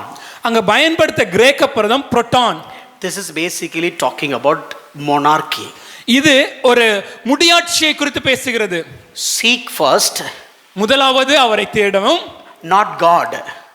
கர்த்தரை சொல்லலங்க. Kingdom of God. தேவனுடைய ராஜ்யத்தை சொல்லி இருக்கு. Who is the king in the kingdom of God? தேவனுடைய ராஜ்யத்துல ராஜா யாரு? நாங்கள் ராஜாக்களும் ஆசாரியர்களும் சொல்லிவிடாது. Don't think that we are the kings and the priests. Who is the king in the kingdom of God? தேவனுடைய ராஜ்யத்துல ராஜா யார்? So if சத்தம் சொல்லுங்க. If God is the king, இப்பொழுது தேவன் ராஜாவாக இருப்பார் என்றால், and Bible says you have to seek the kingdom of God.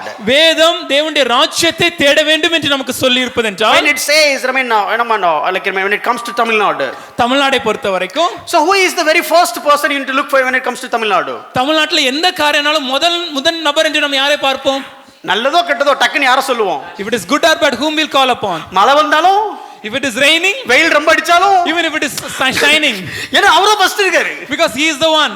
So who is first in the kingdom of God then? அதே போல தேவனுடைய ராஜ்யத்தில் முதன்மையானவர் யார்? இப்ப நம்மளும் அப்படித்தானே, காய்ச்சல் வந்தாலும் கர்த்தாவே ஏன் காய்ச்சல் வந்துச்சு? Many times we get a fever, we'll say, Lord, why did you give me fever? Promotion வந்து அது ஏன் ப்ரமோஷன் வந்துச்சு? When you get a promotion, Lord, why this So he is God.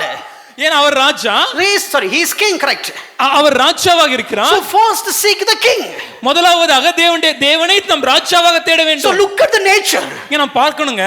Here Jesus said, இயேசு சொல்லும்போது, seek first முதலாவது தேட வேண்டும். king. ராஜாவை தேட வேண்டும். My kingdom. என்னுடைய ராஜ்யத்தை. What does that mean, that first? அந்த முதலாவதுங்கற வார்த்தைக்கு என்ன அர்த்தம்? Let me give one illustration from the Bible. வேதத்திலிருந்து ஒரு எடுத்துக்காட்டு சொல்ல போறோம். That very well known story. நம்ம நல்லா அறிந்திருக்கிற ஒரு பகுதி. Go to 1 Kings chapter 17. ஒன்று ராஜாக்கள் 17வது அதிகாரம். Very interesting story. நல்லா ஒரு அற்புதமான ஒரு காரியம் அங்க இருக்கும். See, there is, you know that the prophet came. நாம் அறிந்திருக்கபடி தீர்க்கதரிசி வருகிறார். And there was a famine all over the country. அங்க அந்த தேசத்துல கொடிய பஞ்சம் காணப்பட்டது. And there was no food, no water, no rain. அங்க மழை இல்லை, சாப்பாடு இல்ல, தண்ணி இல்ல. And he came. இப்போ அந்த தீர்க்கதரிசி வரும்போது God said, I have commanded a widow to feed you. தேவன் சொல்லுகிறார், உன்னை பராமரிக்கும்படி அங்க இருக்கிற ஒரு விதவைக்கு கட்டளையிட்டேன். And he came to the Zarephath widow. இந்த தீர்க்கதரிசி இப்ப சாரிபாத்ல இருந்து அந்த விதவைக்கு வீட்டுக்கு வருகிறார். And look at that woman. அங்க அந்த பெண்மணியை பாருங்க. She is a widow, number one. முதலாவதா அவங்க ஒரு விதவை. And she has only one son. அவங்க நல்லா பாருங்க, அவங்களுக்கு ஒரு பையன் தான் இருக்கிறான். And no business at all. அவங்களுக்கு எந்த வேலையும் அல்ல. And there is no rain. அங்க மழை இல்லை. And there is no water. தண்ணி இல்ல. There is no water in the brook. ஏன்னா அங்க கேரி தட்டுல தண்ணி இல்லன்னு வாசிக்கிறோம். And she was just picking up the sticks. அந்த பெண்மணி குச்சிகளை பெருக்குறாங்க. Why? ஏன்? To bake some bread to eat. ஒரு bake some bread and eat. அப்ப சுட்டு சாப்பிடுறதுக்கு. அப்ப சுடுவது சாப்பிடுறதுக்கு அவங்க செய்றாங்க. So now this prophet has come. இப்போ தீர்க்கதரிசி வரும்போது and he said, அவர் என்ன சொல்றார்? look at the demand. அவர் கேட்கிற காரியத்தை பாருங்க. Bring me a little water in a vessel that I may drink. நான் குடிப்பதற்கு கொஞ்சம் தண்ணீர் ஒரு பாத்திரத்தில் எனக்கு கொண்டு வா. Look at the context of this passage. அந்த வேத பகுதியோட பின்புலத்தை நாம் பார்க்கணுங்க. 7th verse. 7வது வசனத்தை பாருங்க. There was no rain. அங்க மழை இல்லை. And there is no water in the brook. அங்க ஆற்றில தண்ணியும் இல்லை. Dried up. முழுவதுமாக அது அற்று போனது. No rain and no water in the brook. தண்ணியும் இல்ல, மழையும் இல்ல, ஆற்றில தண்ணி இல்லாம இருக்கு. In her home itself there is a problem for drinking water. அந்த விதவை பெண்மணியின் வீட்டிலேயே குடிப்பதற்கு தண்ணி இல்லாம தான் இருக்கு. So now this prophet came. ஆனா இப்போ இந்த தீர்க்கதரிசி வரும்போது and he said, give me some water. குடிப்பதற்கு கொஞ்சம் தண்ணி கொண்டு வா. So now if she gives water, that is the greatest ever sacrifice ever made in the village of Zarephath. ஒருவேளை அந்த பெண்மணி குடிப்பதற்கு தண்ணீரை அந்த தீர்க்கதரிசிக்கு கொடுத்திருந்தார்கள் என்றாலே அந்த முழு சாரிபாத் ஊரிலேயே அந்த பெண்மணி செய்த தியாகம் தான் மிகப்பெரிய தியாகம். Because it was a famine time, no water everywhere. ஏன்னா அது வறட்சியாக இருந்த ஒரு காலகட்டம், பஞ்ச காலகட்டம், எங்கேயும் தண்ணி இல்ல. She was not cutting woods. அந்த பெண்மணி விறகு வெட்டல. அந்த பையன் எங்க போனான்னு தெரியல. We do not know about the son. She was picking up the sticks. அந்த பெண்ணு குச்சிகளை பொறுக்கி கொண்டிருக்காங்க. அடுப்ப பத்த வைக்க விறகு இல்ல, அங்க கிடக்க குச்சி இலைய பறக்கிட்டு இருக்கா, குச்சியை பறக்கிட்டு இருக்கா. To lit up the stove, they are not going for big logs, but she is going for sticks. So in that time, அந்த நேரத்துல when the prophet came and asked for water, தீர்க்கதரிசி வந்து தண்ணீர் கேட்கும்போது look at the scripture. வசனத்தை தெளிவா பாருங்க. She never hesitated. அவங்க பின்வாங்கல. She never given any reasons. எந்த காரணத்தை எக்ஸ்கியூஸா சொல்லல. No discussions. எந்த பேச்சுவார்த்தையும் இல்ல. What a great sacrifice and what is the greatest obedience. எவ்வளவு அருமையான ஒரு தியாகம், எவ்வளவு பெரிய ஒரு கீழ்ப்படிதல். She treated Lord's servant as Lord himself. தேவனுடைய ஊழியக்காரனை பார்க்கும்போது தேவனாகவே அவர்களை பாவிக்கிறார். So she went. அங்க அந்த பெண்மணி சென்று, and Bible says, வேதம் சொல்லும்போது she went to bring the water. 17:11. 17ஆம் அதிகாரம் 11ஆம் வசனம் சொல்லும்போது அவங்க தண்ணீரை கொண்டு வர அவள் போகிற போது, see, the moment he asked, அந்த தீர்க்கதரிசி கேட்ட உடனே she immediately obeyed. அந்த பெண்மணி உடனடியாக and going to get some water for him. அந்த சென்று எலியாவிற்கு தண்ணீர் கொண்டு வரதுக்கு ஆயத்தமாகிறார்கள். இதுவே over. This itself is a great sacrifice. In that scene, அப்பொழுது look at the demand of the prophet. அந்த தீர்க்கதரிசி கேட்கிற அடுத்த காரியத்தை பாருங்க. Bring me a morsel of bread in your hand. கொஞ்சம் அப்பமும் உன் கையில எனக்கு கொண்டு வா. இருக்க இடம் கொடுத்தா, if you give a place to sit, உங்களுக்கு தெரியாதுல, you know the rest of the proverb, right? படுக்க பெட்டி கேட்பாங்களா? So now, the moment she has not hesitated to give the water, but the prophet demanded, give me a bread. அந்த பெண்மணி எவ்வித தயக்கமும் இன்றி தண்ணீரை கொடுப்பதற்காக அவர்கள் செல்லும் போது உடனடியாக தீர்க்கதரிசி கேட்கிறார், கொஞ்சம் அப்பமும் கொண்டு வா. No, look at the language here. அங்க யூஸ் பண்ற அந்த மொழியை நீங்க பாருங்க. Excuse me, தயவு செய்து, could you please, அன்பு கூர்ந்து கொஞ்சம், if it is available, இருந்துச்சுனா ஹெல்ப் பண்ணு, if it is okay for you, உங்களுக்கு ஓகேனா நீங்க பண்ணுங்க, please, தயவு கூர்ந்து. அங்க எப்படி இருக்கு language, எப்படி இருக்கு? எப்படிப்பட்ட மொழியை அவர் பயன்படுத்தி இருக்கிறார்? Bring me a morsel of bread. கொஞ்சம் அப்பம் எனக்கு கொண்டு வா. And look at her response. அதுக்கு அந்த பெண்மணியோட பதில பாருங்க. Look at her language. அவங்க பயன்படுத்திக்கிற அந்த மொழியை பாருங்களேன். The situation made them to speak like that. அங்க இருக்கிற அந்த காரியம் அந்த நடக்கிற அந்த காலகட்டம் அவங்கள அப்படி பேச வைக்குது. By the way she speaks, you can understand the intensity of the drought. அவங்க சொன்ன அந்த மறு உத்தரவை நம்ம பார்க்கும்போதே இந்த பஞ்சம் எவ்வளவு கொடியதுன்னு புரிஞ்சுக்க முடியும். What a tough situation she is in, that represents in her language itself. அவங்க பேசின அந்த மொழியை பார்க்கும்போது, அந்த மறுமொழியை பார்க்கும்போதே எவ்வளவு கடினமான சூழ்நிலையில் அவர்கள் இருக்கிறாங்க நம்ம புரிஞ்சுக்கொள்ளலாம். The prophet should have some sense. தீர்க்கதரிசி கொஞ்சமாவது ஒரு ஞானம் இருக்கணும் இல்லங்க. Look at her language. அவங்க பயன்படுத்தின வார்த்தையை பாருங்க. I'm not saying whatever she spoke is right, that is a negative and wrong mentality, but look at the intensity of the problem. அவங்க சொன்ன காரியத்தை நாங்க சரின்னு சொல்ல வரல, அது தவறாக நெகட்டிவா சொல்லப்படுற ஒரு வார்த்தை. ஆனா அவ இருக்கிற பிரச்சனையை நீங்க அங்க புரிஞ்சுக்கணும். Lot of negative adjectives. ரொம்ப எதிர்மறையான பல வார்த்தைகள் அவங்க பயன்படுத்துறாங்க. Look at this. Only a handful of flour. ஒரு பிடி மாவு தான் இருக்கு. அவர் சொன்னாரு உன் கையில அப்பத்தை எட்டுவான், அவ சொன்னா என் கையில ஒரு கை அளவு தான் மாவே இருக்கு அப்படி. The prophet is asking, bring me a bread in your hands, and the woman is saying, I just have flour only for a handful. And a little oil in the jug. கொஞ்சம் எண்ணெயுமே அல்லாமல். And couple of sticks I would like to pick. ஒரு சில விறகு, ஒரு சில குச்சிகளை தான் பொறுக்கிறேன். And we may eat. நான் சாப்பிட்டு and marry. சந்தோஷமா இருக்குன்னு சொன்னாங்களா? We may eat. நாங்க சாப்பிட்டு and die. செத்து போக. அதுக்கு சாப்பிடாமலே செத்துற வேண்டியதுதானே? You can die when without eating. சாவற முடிவுனக்கு அப்புறம் ஏன் சாப்பிட்டு சாவணும்? You have decided to die, then what is the point of eating? Look at how the mentality has been corrupted. அந்த பெண்மணியோட என்ன ஓட்டங்கள் எவ்வளவு இப்படி இருக்குது என்பதை நம்ம பார்க்கணும். Of course she is wrong, I don't understand. அவங்க பேசுன தப்பு தான் புரியுதுங்க. But look at the problem. ஆனா அங்க இருக்கக்கூடிய பிரச்சனையை பாருங்க. She is ready to see her son's death on her own eyes. தன் சொந்த கண்ணாலேயே தன்னுடைய குமாரன், தன்னுடைய ஒரே குமாரனுடைய மரணத்தை பார்ப்பதற்கும் தயாராகி விட்டார்கள். Her mind is prepared for last meal. தன்னுடைய எண்ணத்துல இதுதான் என்னுடைய கடைசி உணவு என்று அவர்கள் நினைத்திருந்தார்கள். She decided her death day. தன்னுடைய மரண நாளை அவர்கள் குறித்திருந்தார்கள். She knows, I don't know whether she knows their birthday or not, but she decided her death day. எனக்கு தெரியாது ஒருவேளை அவங்க பிறந்த நாள் அவங்களுக்கு தெரியுமா இல்லையா என்று, ஆனா அவங்களுடைய மரண நாளை தானே குறித்தார்கள். Not only her death day, தன்னுடைய மரண நாள் மாத்திரம் she இல்லைங்க. knows the birthday of her own son, but now she has decided his death day as well. தன்னுடைய ஒரே குமாரனுடைய பிறந்த நாள் என்ன என்று அறிந்திருந்த அந்த பெண்மணி இப்பொழுது அந்த குமாரனுடைய மரண நாளையும் குறிக்கிறார்கள். Look at the situation. அங்க இருக்கிற அந்த பிரச்சனை நாம் பார்க்கணும். Look at the intensity of the drought.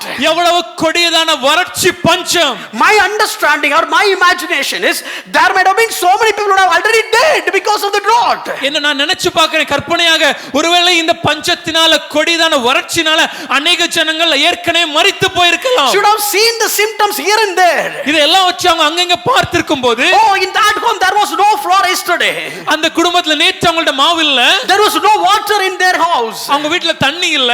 That's what she told a couple of days back. இரு நாட்களுக்கு முன்ன அப்படிதான் சொல்லிட்டு இருந்தாங்க. No people are going towards her home. Oh, I know that she is dead. இப்போ எல்லா ஜனங்களும் அவங்க வீட்டுக்கு செல்லும்போது எனக்கு புரியுது அந்த பெண்மணி ஒருவேளை மரித்து போயிருக்கணும். So she would have seen here and there such kind of incidents. இப்படிப்பட்ட காரியங்களை அங்கும் இங்கும் அந்த பெண்மணி பார்த்து கொண்டிருப்பதால and she decided what is going to happen to her. தனக்கும் என்ன நடக்கும் என்று அவங்க தீர்மானித்து விட்டாங்க. Not only her, to her son as well. தனக்கு மாத்திரம் இல்லங்க, தன்னுடைய குமாரனுக்கு என்ன நடக்கும் தீர்மானிச்சாங்க. In such a pathetic situation the prophet has come to her home. அப்படிப்பட்ட ஒரு கடுமையான ஒரு சூழ்நிலையில அந்த தீர்க்கதரிசி வீட்டுக்கு வரார். அவனுக்கு என்ன தெரியாமலா இருக்கும்? Do you think that the prophet does not do all these things? Even he himself doesn't have food. அந்த தீர்க்கதரிசிக்கும் இப்பொழுது உணவில்லை. And God sent him to this village. தேவன் அவரை இந்த சாரிபாத் ஒரு ஊருக்கு அனுப்பி இருக்கிறார். Because he himself suffering for starving. ஏன்னா அந்த தீர்க்கதரிசி பசினால தான் இருக்கிறார். So God himself sent to him this town. ஆகவே தான் தேவன் இந்த பட்டணத்திற்கு அவரை அனுப்பி இருக்கிறார். So there is nobody can come and explain the present situation about Sariphat. அதனால யாரும் வந்து சாரிபாத்ல இப்படிதாங்க பிரச்சனைன்னு சொல்லிட்டு தீர்க்கதரிசிட விளக்கணும்னு அவசியம் இல்ல. But look at the Lord's servant's lordship. ஆனா தேவனுடைய ஊழியக்காரனுடைய கர்த்தத்துவத்தை நாம அங்க பார்க்க முடியும். ஆண்டவருக்கு ஊழியம் செய்யற அவன் எப்படி ஆண்டவர் மாதிரி பிஹேவ் பண்றான் பாருங்க. Look at how the man who is serving the Lord is behaving and using his lordship. நீங்க தானே சொன்னீங்க முதலாவது என்ற ராஜ்யத்தை. We all said right, first seek the kingdom. அந்த all blessingலாம் கையை தூக்குங்க. Can we all raise our hands? We have claimed that all blessings. தூக்குங்க pass. All blessings. Raise your hand. You need all blessings. That's good for me as well. All blessings, right? Look at for that all blessings the criteria. அந்த அனைத்து ஆசீர்வாதங்களும் பெறுவதற்காக தேவன் வைக்கிற நிபந்தனையை பாருங்க. Such a situation. இப்படிப்பட்ட ஒரு கடுமையான The சூழ்நிலை. prophet is talking to her. அந்த தீர்க்கதரிசி அவங்கள்ட்ட பேசும்போது 1 King chapter 17 verse 13. 1 ராஜாக்கள் 17ஆம் அதிகாரம் 13வது வசனம். And Elijah said to her, அப்பொழுது எலியா அவளை பார்த்து, do not fear. பயப்படாதே. போயா வேலையை பார்த்துட்டு. That is my response. Maybe நான் அங்க இருந்திருந்தேனா I would have said, go away, I don't want that. அது என்ன ஸ்டேட்மெண்ட்? do not fear. நீ என்ன நினைக்கிறீங்க? what is that statement? I am already ready to die. நான் ஏற்கனவே மரிப்பதற்கு தயாராயிட்டேன். Maybe you would have put some, oh come on, I do understand, these are all the problems everywhere, but I went there and I prayed, I was there, I asked for bread, they have given, they are living, so that you will also live அப்படின்னு சொல்லியிருக்கலாம். ஒருவேளை தீர்க்கதரிசி அங்க வரும்போது, அம்மா நீ இருக்கிற பிரச்சனை எனக்கு புரியுது, இந்த கடுமையான சூழ்நிலை எனக்கு புரியுது, நான் அந்த இன்னொரு வீட்டுக்கு செல்லும் போது அவங்களும் இதே மாதிரி சூழ்நிலை தான் இருந்தாங்க, அங்க அப்போ எனக்கு கொடுத்தாங்க, கொடுக்கும்போது அவங்க வீட்டுல அப்பா எல்லாம் ரொம்ப நிறைவா மாறிடுச்சு, அதே போல உனக்கு மாறி நீ நிறைவா நன்மையா இருப்பேன்னு சொல்லியிருக்கலாம். Do not fear. பயப்படாதே. Go. போ. Could you please? No, could you please? தயவு கூர்ந்துலாமா? இல்ல இல்ல அப்படிலாம் அவர் சொல்லல. If it is possible, முடிஞ்சா பண்ணு. can you please? தயவுனால பண்ண முடியுமா? Nothing. அப்படி எதுவுமே கேட்கல. Go. போ. And do. உன் வார்த்தையின்படியே. As you have said. உன் வார்த்தையின்படியே. That's okay. அதெல்லாம் இருக்கட்டும். But. ஆனா. First. அதுல. Make me a little cake of it. முதல் அதுல எனக்கு ஒரு சிறிய அடையை கொண்டு வா. Please understand the concept here. நல்லா தெளிவா அந்த காரியத்தை புரிஞ்சுக்க முயற்சிங்க. No, just a little amount of oil. அங்க இருக்கிறதே கொஞ்சம் எண்ணெய். Just a handful flour. கைப்பிடி அளவு மாவு. Maybe can make 2 cakes. ஒருவேளை 2 அடை அங்க செய்ய முடியும். Maybe I can take 1 cake, I can give 1 to my son. ஒரு அடையை நான் சாப்பிட்டு இன்னொரு அடையை என் பையனுக்கு கொடுக்க முடியும். So that he will survive maybe till the evening. ஒருவேளை இன்னைக்கு சாயந்திரம் மட்டும் அவன் அதனால உயிர் வாழலாம். Maybe he will die today or tomorrow. ஒருவேளை enjoyல நாளையே அவன் மரிக்கலாம். But if the 2 cakes, if I give 1 to you, ஆனா இந்த 2 அடையில ஒரு அடையை நான் உங்களுக்கு கொடுத்து விட்டேன் என்றால், maybe the son or me will die right now. நானோ இல்ல என்னுடைய குமாரனோ இன்று மரிப்போம். I already don't have any hope. If I give that bread to you, then no hope at all. எனக்கு ஏற்கனவே நம்பிக்கை ஏதுமே இல்லை, இப்பொழுது இதையும் நான் உங்களுக்கு கொடுத்து விட்டேன் என்றால் நம்புவதற்கு ஏதும் இல்லை ஐயா. Don't you have any heart? உங்களுக்கு இதயமே இல்லையா? Don't you have any kindness? உங்களுக்கு மனசாட்சி இல்லையா? Don't you have any moisture in your heart? உங்கள் இதயத்தில் எந்த மென்மையும் இல்லையா? What a brutal person you are. இவ்வளவு கொடூரமான ஒரு காரியத்தை கேட்கிறீங்க. What kind of demand it is? எப்படிப்பட்ட நிபந்தனை அது? I given the water. தண்ணி கொடுக்கறேன்ல. That itself such a great sacrifice. Don't you understand that? அதுவே மிகப்பெரிய ஒரு தியாகம், உங்களுக்கு புரியவில்லையா? You drink the water. நீங்க தண்ணியை குடிச்சீங்க. And about to bring the water, you now put the other demand. நான் தண்ணியை கொண்டு வர முயற்சி செய்யும்போது நீங்க இன்னொரு காரியத்தையும் கேட்கிறீங்க. Give me a cake. எனக்கு ஒரு அப்பத்தை கொண்டு வா. And look at the very strong word from Elijah. அங்க எலியா பயன்படுத்தின அந்த கடினமான வார்த்தைகளை பாருங்க. First, make me a little cake of it. முதலாவதாக எனக்கு அதிலே ஒரு அடையை கொண்டு வா. Afterward, make something for yourself and your son. பின்பு உனக்கும் உன் குமாரனுக்கும் பண்ணலாம். நல்லா யோசிச்சு பாருங்க. Think very clearly. உனக்கு செஞ்சதுக்கு அப்புறம் he didn't say that after you prepared for no once if I have done a cake for you, நான் உனக்கு ஒரு காரியத்தை அடை செய்த பின்பு, how can you expect me to have a flour to make a cake for me and my son?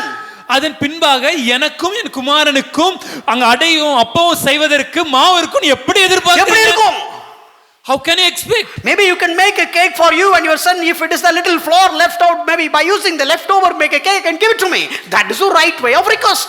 ஒருவேளை ஒரு சரியான வேண்டுகோள் இப்படி இருக்கலாம். நீயும் உன் குமாரனுக்கும் அடையை நீ செய்த பின்பாக, அதை சாப்பிட்ட பின்பாக மாவு ஏதாவது மீதி இருந்துச்சுன்னா அதுல எனக்கு ஒரு அடையை செய்து கொண்டு வந்து கொடு என்று கேட்டிருக்கலாம். Look at 2 words. 2 வார்த்தையை பாருங்க. First me. முதலாவதாக எனக்கு. After you have given me. முதலாவது எனக்கு கொடுத்த பின்பு. Afterward. அதன் பின்பு. Afterwards. பின்பு. Afterwards. பின்பு. If anything is there, அங்க ஏதாவது மீதி இருந்துச்சுன்னா you guys can have it. நீயும் உன் குமாரனும் சாப்பிடலாம். Very critical, or a great secret in this one word. இந்த ஒரு வார்த்தையில ஒரு மிகப்பெரிய புதையல் மறைந்திருக்கிறது. Please understand my heart. என்னுடைய இதயத்தை தெளிவாக புரிந்து கொள்ளுங்கள். One side you have the demand and the other side you have deliverance. ஒரு பக்கத்துல தேவனுடைய நிபந்தனை காணப்படுகிறது, ஆனால் மறுபக்கத்துல அதில் கிடைக்கும் விடுதலையும் அங்குதான் இருக்கிறது. If you meet the demand, you will enjoy the deliverance. அந்த நிபந்தனையை நாம் செய்யும்போது விடுதலை நாம் அனுபவிக்க The ஆரம்பிக்கிறோம். deliverance is the savior of Jesus Christ, savior nature of Jesus Christ. அந்த விடுதலை என்பது இயேசு கிறிஸ்துவின் ரட்சிக்கும் குணாதிசயம். But before that, the demand is the lordship of Jesus Christ. ஆனால் தேவன் எதிர்பார்க்கிற நிபந்தனை என்னன்னா தேவனுடைய கர்த்தத்துவம் குணாதிசயம். If you understand the lordship, the demand, then you will have the deliverance, the nature of savior Lord. தேவனுடைய கர்த்தத்துவத்தையும் அதன் மூலம் அவர் கொடுக்கிற நிபந்தனையை நாம் புரிந்து கொள்ளும் போதுதான் தேவன் கொடுக்கிற அந்த ரட்சிப்பை நம்மளால அனுபவிக்க முடியும். So the first part is a demand part. அந்த முதல் பகுதி ஒரு நிபந்தனையானது. Many times churches are not exposed to this truth. பல நேரங்களில் சபை இந்த நிபந்தனை குறித்து சொல்ல தவறிவிட்டது. Everybody wants to have deliverance. எல்லாருக்கும் விடுதலை வேணுங்க. You have a lot of problems, I have a lot of problems. உங்களுக்கும் நிறைய பிரச்சனை இருக்கு, எனக்கும் நிறைய பிரச்சனை You இருக்கு. have challenges, I have challenges. உங்களுக்கு பிரச்சனை இருக்கு, எனக்கும் பிரச்சனை இருக்கு. We are all really looking for deliverance. நாம் எல்லாரும் விடுதலை தான் The எதிர்பார்க்கிறோம். entire world is looking for deliverance from something or other. ஆனால் இந்த முழு உலகமே ஒரு விடுதலை தான் எதிர்பார்த்து But கொண்டிருக்கிறது. the thumb rule is only one rule. ஆனால் இங்க இருக்கிற ஒரே ஒரு காரியம் என்னன்னா When you meet the demand, you will have the deliverance by itself. இந்த நிபந்தனையை நாம் செய்யும் போதுதான் நம்முடைய வாழ்க்கையில விடுதலை நாம் அடைய முடியும். So he asked, அந்த அந்த தீர்க்கதரிசி கேட்கிறார், first, முதலாவது give me a bread. எனக்கு ஒரு அப்பத்தை கொண்டு வா. I have only handful of flour. என் கையில ஒரு சின்ன அப்பம் தான் இருக்கு. Remember her language. அந்த பெண்மணி சொன்ன வார்த்தையை ஞாபகம் வச்சுக்கோங்க. Last bread. கடைசி அப்பம் For me எனக்கு and for my son. என்னுடைய குமாரனுக்கு. So she knows that there will never be a leftover. அந்த பெண்மணிக்கு நன்றாகவே தெரியும் இதுக்கு பின்பங்க மீதியா இருக்க ஒண்ணுமே இல்ல. She had gone through so many days. பல நாட்களாக இப்படி தான் போயிட்டு இருக்கு. So she would have measured like, okay, this is for today. ஒருலங்க எடுத்து வைத்தேன், அப்பா இது இன்னைக்காக. Oh, 2 breads I made. இரண்டு அப்பம் நான் செய்தேன். One for me, one for my son. ஒன்று எனக்கு இன்னொன்று என் குமாரனுக்கு. And the next day the same amount of flour. அடுத்த நாள் அதே அளவு அப்பம் மாவு. So this has been no regular practice. இது தொடர்ச்சியாக நடந்து So கொண்டிருக்கிறது. that is why she clearly made the statement. அதனால தான் அவங்க தெளிவா சொல்றாங்க, Last meal for me and my son, I know nothing will be left over in that flour. எனக்கும் என் குமாரனுக்கும் இதுதான் கடைசி உணவு. இதற்கு பின்பாக அங்க மீதமாக மிச்சமாக ஒன்று இருக்க போறதில்லை. But he said, ஆனா தீர்க்கதரிசி சொல்றார், first give me one. முதலாவதாக ஒன்று அல்ல எனக்கு கொடு. If I give me one to you, இப்போ நான் ஒன்று உங்களுக்கு கொடுத்தேன் என்றால் either I or my son will not get bread. ஒருவேளை என்ன நானோ இல்ல எனக்கு குமாரனுக்கோ இன்று அப்பம் இல்லாமல் ஆகிவிடும். But look at his response. ஆனா அங்க தீர்க்கதரிசியின் வார்த்தையை பாருங்க. When you give me a little cake of it, அதிலே ஒரு சிறிய அடையை பண்ணி என்னிடத்தில் கொண்டு வா. afterward பின்பு make something for yourself and your son. உனக்கும் உன் குமாரனுக்கும் பண்ணலாம். Very poor mathematics. தப்பா புரிஞ்சுக்கிட்டீங்க ஐயா. Very poor measuring system. ஐயா உங்களுக்கு மேத்ஸ் கணக்கு சரியா தெரியல. How is it possible? எப்படி அது சாத்தியம்? But if you want a deliverance, ஆனா உங்களுக்கு விடுதலை வேணும்னா follow my demand. என்னுடைய கட்டளையை பின்பற்று. You know the rest of the story. உங்களுக்கு பின்னாடி ஒரு காரியம் So தெரியும். what happened next? அடுத்து என்ன நடந்துச்சு? 17 verse 4. 17ஆம் அதிகாரம் 4வது வசனம். After she had done all these things, இதெல்லாம் செய்து முடித்த பின்பாக no, it's her home, அவருடைய வீடும், her flour, அவங்களுடைய பானையில் மாவு, her oil, அவங்களுடைய எண்ணெயும், her sticks, அவங்களுடைய குச்சிகளும், her effort, அவங்களுடைய செயல்களும், and her sacrifice. அவங்களுடைய தியாகமும். But who will take the first thing? ஆனா முதல்ல யாருக்கு? முதல்ல யாருக்கு? To whom the first thing belongs to? Lord's servant. தேவனுடைய ஊழியக்காரனுக்கு. உடனே பாஸ்டர் கேட்டாருன்னு சொல்லிடுறீங்க, நான் கேட்கல. It is not for the pastor. First belong to God. அது தேவனுக்குரியது. Seek God. தேவனை தேடுங்க. That is basically the demand. அதுதான் தேவன் வைக்கிற I know நிபந்தனை. it is your life. இது உங்க வாழ்க்கை தான். I know it is your job. இது உங்க வேலை தான். I know it is your meal. இது உங்களுடைய உணவு தான். I know it is your challenge. இது உங்களுக்கு ஒரு பிரச்சனை தான். But in the midst of all these things, ஆனா இது எல்லாவற்றின் I know மத்தியிலும் the intensity of the drought and famine, but still let me tell you, if you treat me first as a Lord, you will see the deliverance for rest of your life. இங்க இருக்கக்கூடிய பிரச்சனையும் இங்க இருக்கக்கூடிய பஞ்சமும் வறட்சி மிக கொடியதா இருந்தாலும் கூட தேவன் வைக்கிற நிபந்தனை என்னன்னா, முதலாவதாக அவரை தேடும் போது, அவருடைய நிபந்தனை நிறைவேற்றும் போது மற்ற எல்லா காரியங்களிலும் விடுதலை உண்டாகிறது. அல்லேலூயா சொன்னாங்களா இல்ல அசிரியா? இவ்வளோ நேரம் சொன்னதுக்கு did you get my point? அங்க சொல்ல வரது புரியுதா? Thank you. That is why we have been teaching this Lordship. இதற்காக தான் இந்த கர்த்தத்துவத்தை தொடர்ச்சியாக போதிக்கிறோம். Without meeting the demand, you cannot get the deliverance. தேவன் வைத்திருக்கிற இந்த நிபந்தனையை நாம செய்யாம நமக்கு விடுதலை வராதுங்க. 17:14. 17ஆம் அதிகாரம் 14வது வசனம். That is talking about deliverance. அது விடுதலை குறித்து பேசுகிறது. The jar of flour shall not be spent, and the jug of oil shall not be empty. பானையில் மாவும் கலசத்தில் எண்ணெயும் குறைந்து போவதில்லை என்று கர்த்தர் சொல்கிறார். So that is what the deliverance. அதுதான் விடுதலை. If you want to have such a deliverance, இப்படிப்பட்ட ஒரு விடுதலை வேணும்னா you want to have you need to meet such a demand. நீங்க இப்படிப்பட்ட ஒரு காரியத்தை செய்தாக வேண்டும். Don't build a doctrine on top of one single verse or one single passage of Bible. வேதத்திலிருந்து ஒரு வசனத்தை மாத்திரம் வைத்துக்கொண்டு ஒரு சத்திய கோட்பாடை நாம் எழுதக்கூடாது. Let me prove that. அதை நான் திரும்ப காண்பிக்க விரும்புகிறேன். Couple of incidents very quickly. இரண்டு காரியங்கள் வெகு விரைவாக. அட பாவிகளா, இன்னும் ரெண்டு இன்சிடென்ட்டா? ஹலோ, அப்படி சொன்னீங்களா? How many of you interest to hear that? Hallelujah. How many of you really want to have interest? Anyway, we do have interest.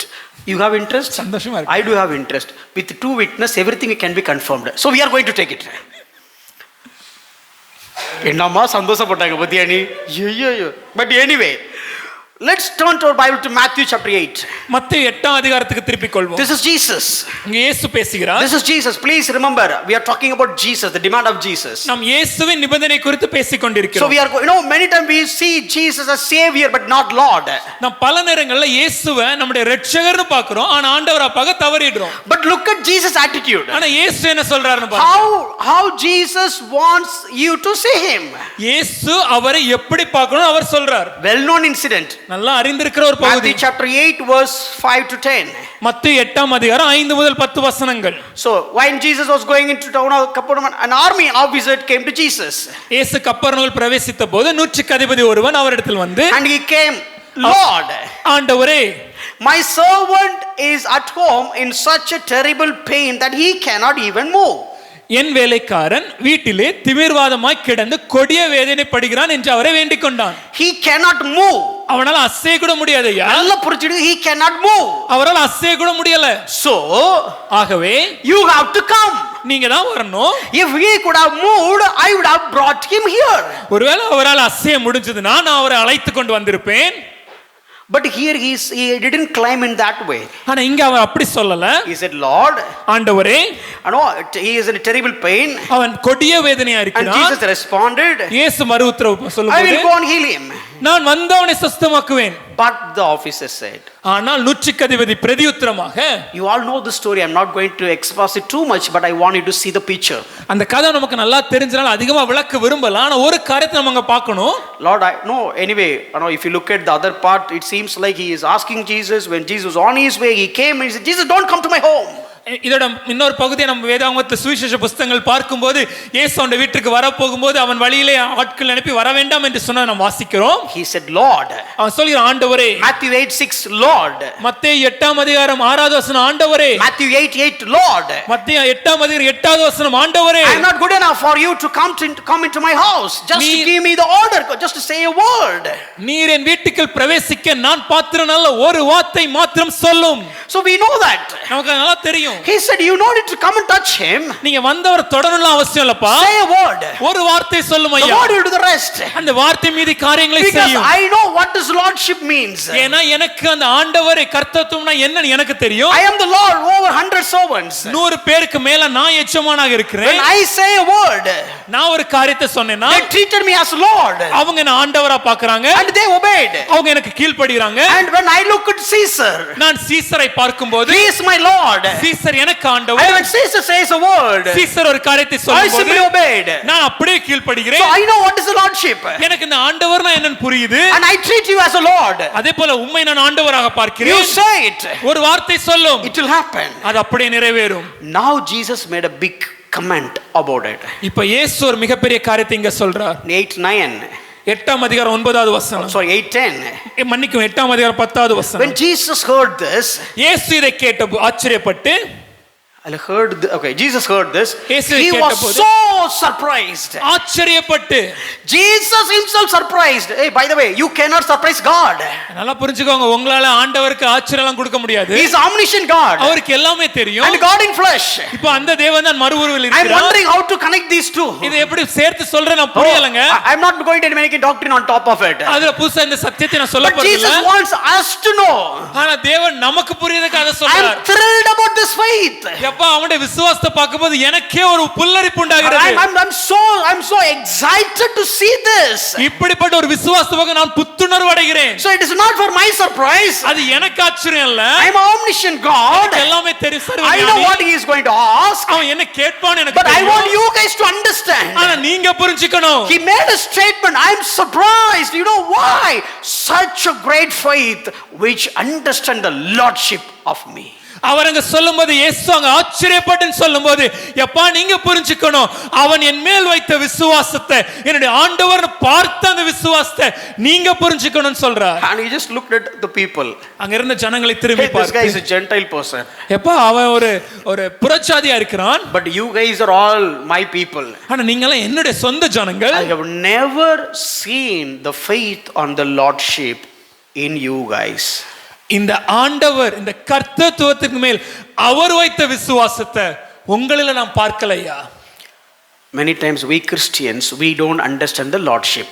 பல நேரங்களில் கிறிஸ்தவர்களாகிய நாம இந்த இயேசு கிறிஸ்துவின் கர்த்தத்துவத்தை முழுமையாக புரிந்து கொள்வதில்லை. But even the people, those who are coming from the pagan religion, they could really, because they treated their God as lords. ஆனால் தேவனை அறியாத புற ஜனங்கள் உள்ளே வரும்போது அவர்கள் தேவனை பார்க்கும்போது தேவனை ஆண்டவர் என்று பார்க்கிறார்கள். They have shown so much reverence towards their so-called gods. தங்களை தேவர்கள் என்று அழைக்கிற தேவர்கள் அவங்க பார்க்கும்போதே அப்படிப்பட்ட ஒரு பயபக்தி அவங்களுக்குள்ள இருக்கு. If you go and teach them the lordship, immediately they would understand. அவர்களுக்கு நீங்கள் செஞ்ச இந்த ஆண்டவர் என்ற காரியத்தை சொன்னீங்கன்னா உடனடியாக அவங்களால புரிஞ்சிக்க முடியும். But we Christians have been hearing so many years and years of teaching, oh Jesus so good, so nice, God is love, and so on. That is why we are not ready to accept lordship of Jesus Christ. ஆனால் கிறிஸ்தவர்களாகிய நாம பல வருடங்களாக ஆண்டவர் அன்பானவர், ஆண்டவர் நல்லவர், அவர் போதும் இப்படிப்பட்ட காரியங்களை மாத்திரமே பேசினதுனால இந்த கர்த்தத்துவத்தை நம்மளால ஏற்றுக்கொள்ள புரிஞ்சிக்க முடியல. This has happened in Matthew. இது மத்தேயுல நடக்குது. This well-known incident. நல்லா அறிந்த ஒரு காரியம். I'll show you one more incident which is the parallel towards it. இதற்கு ஒப்புமையா இருக்கிற இன்னொரு காரியத்தை உங்களுக்கு காண்பிக்க If விரும்புறோம். you connect these two incidents, then you will understand the importance of this truth. இந்த ரெண்டு பகுதிகளை நீங்க ஒரு சேர பார்க்கும்போது இந்த ஆண்டவர் என்ற காரியம் எவ்வளவு முக்கியம் புரிஞ்சுப்பீங்க. Turn your Bible to John chapter 4.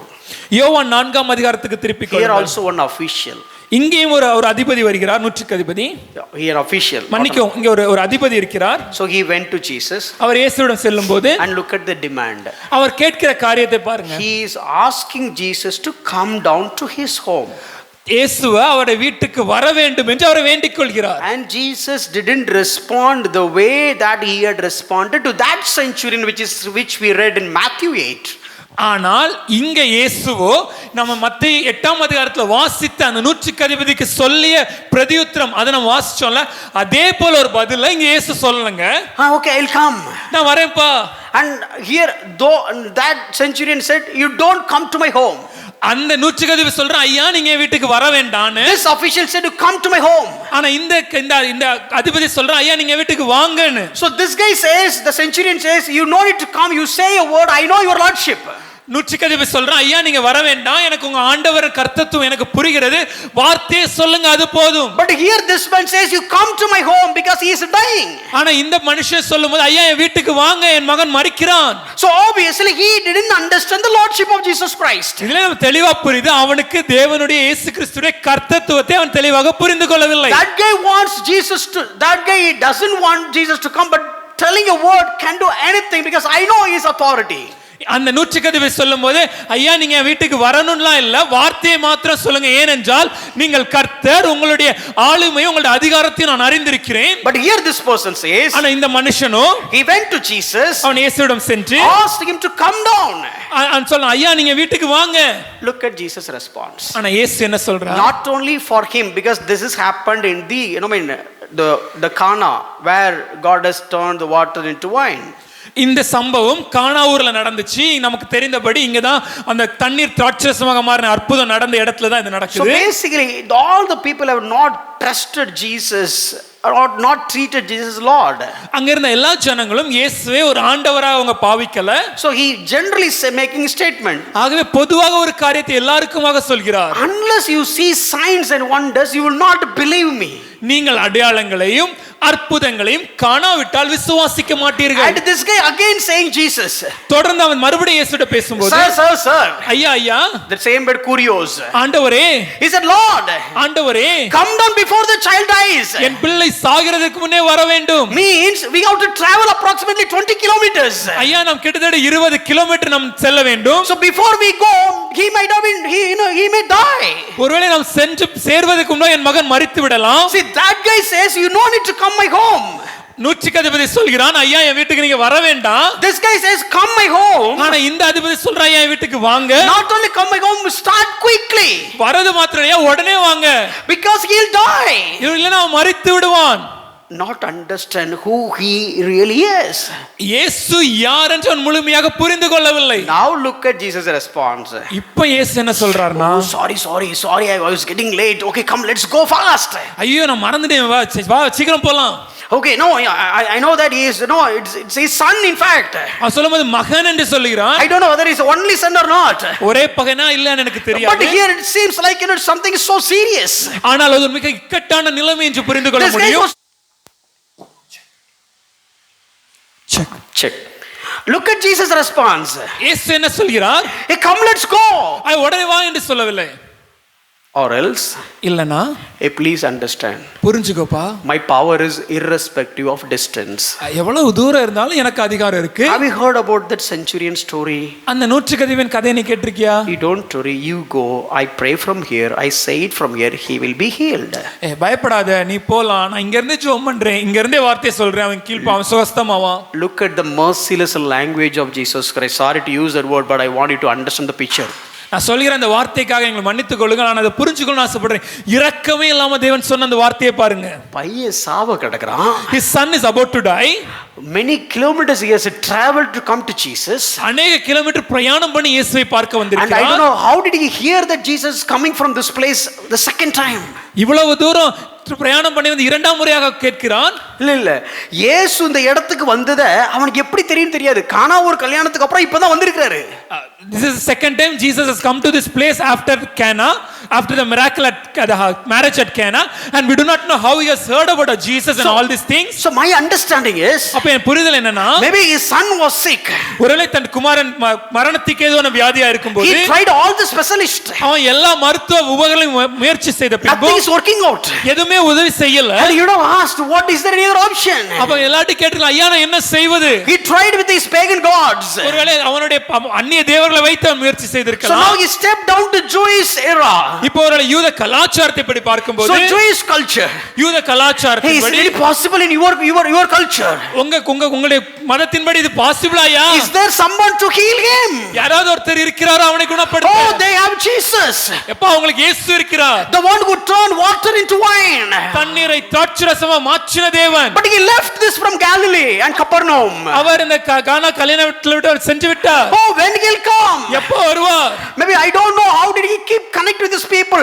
did he come again? எனக்கு தெரியல அவன் இதெல்லாம் எப்படி நடந்து ஒருவேளை திரும்பி வந்தானான்னு விசாரிச்சிருக்கலாம். and one particular day, ஒரு முறை வரும்போது, and when if you look at this previous verse, அந்த பழைய வார்த்தையை பாருங்க.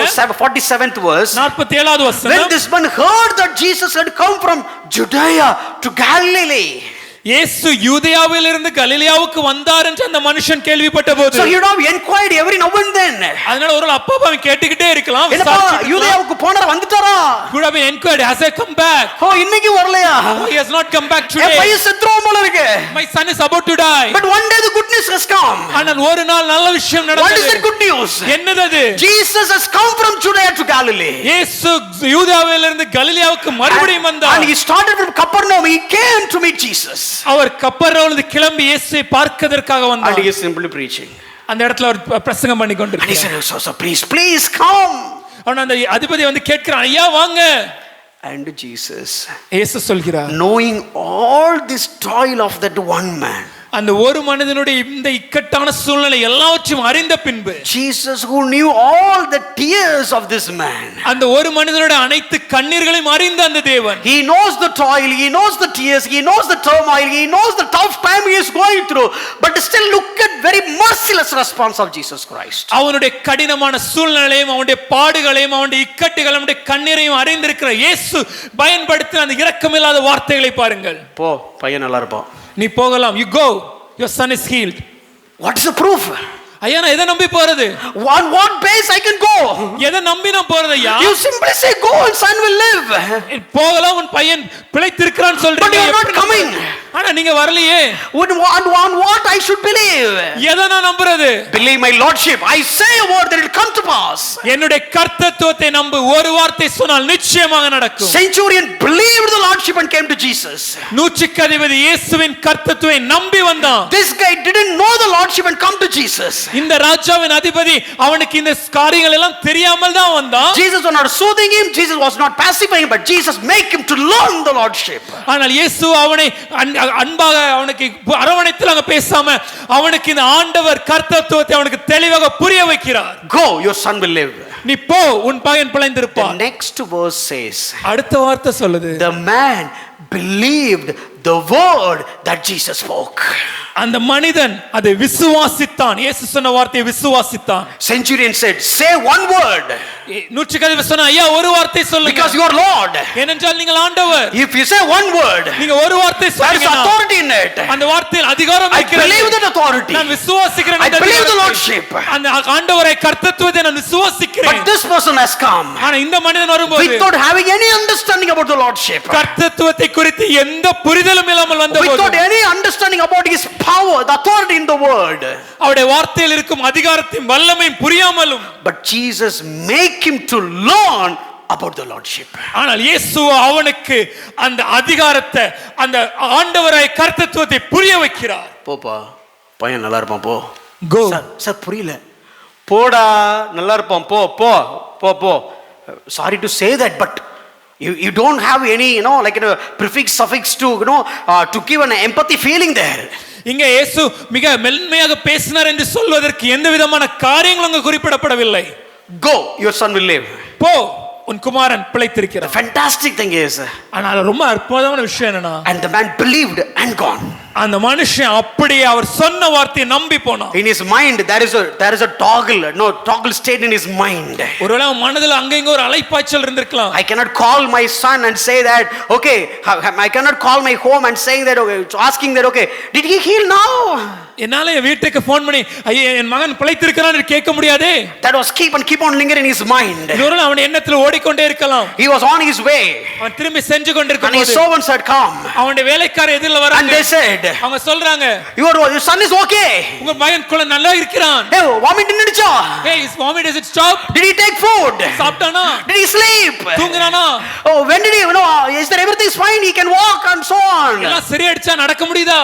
இதெல்லாம் கேட்கல அவன். He didn't ask any of these questions. அவன் மைண்ட் ஒரு கேள்வி ஓடிட்டே இருந்துச்சு. But there was one question going in his mind. I believed his word. அவருடைய வார்த்தையை விசுவாசித்தேன். I believed his authority.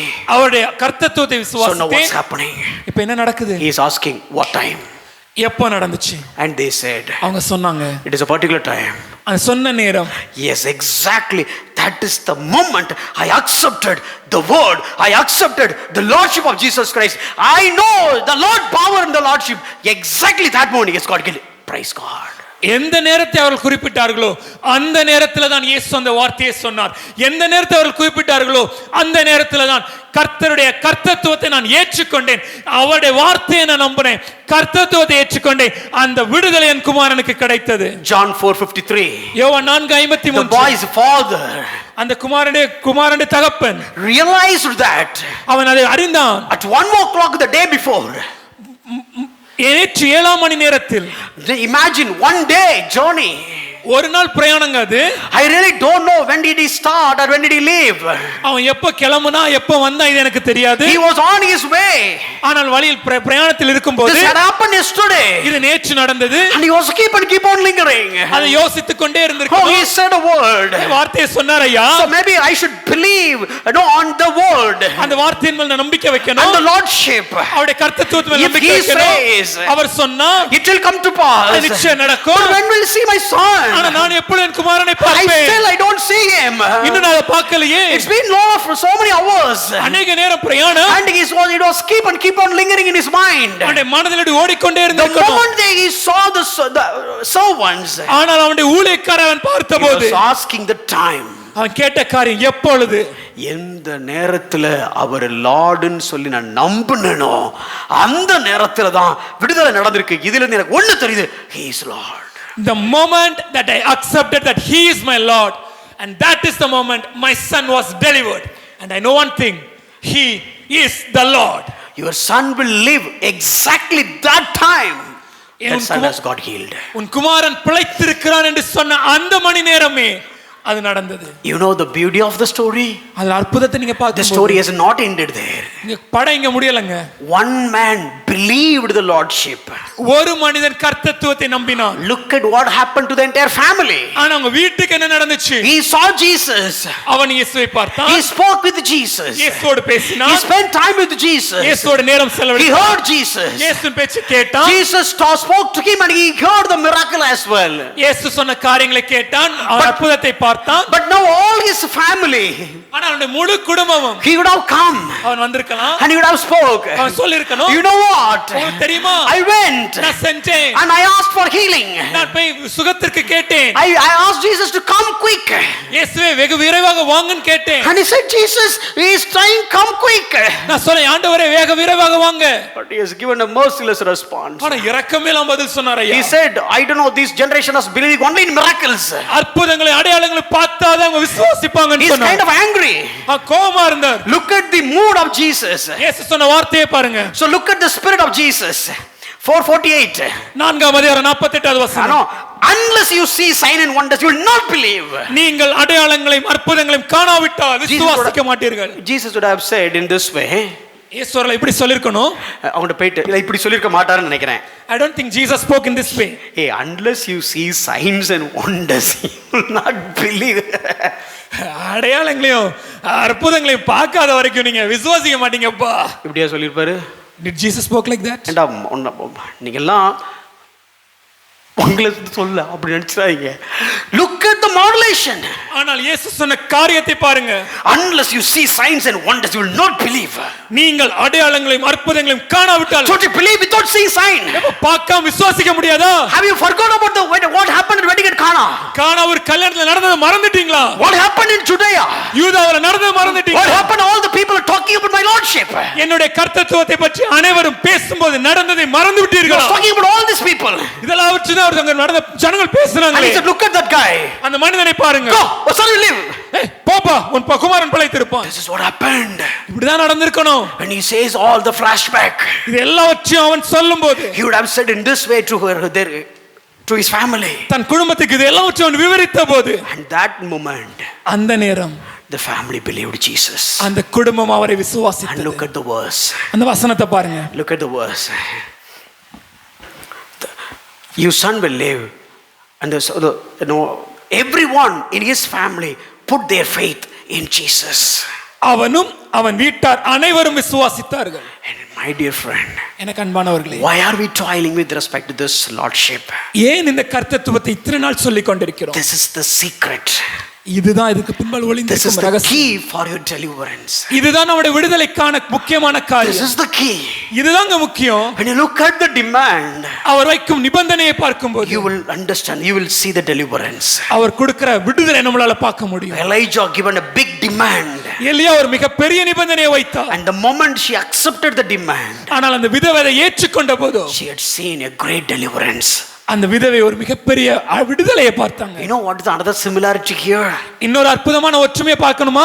She understand the demand and she accepted the demand, but she and her son got the deliverance. அந்த பெண்மணி அந்த நிபந்தனையை பார்த்தாங்க, அந்த பெண்மணி அந்த நிபந்தனை ஏற்றுக்கொண்டாங்க.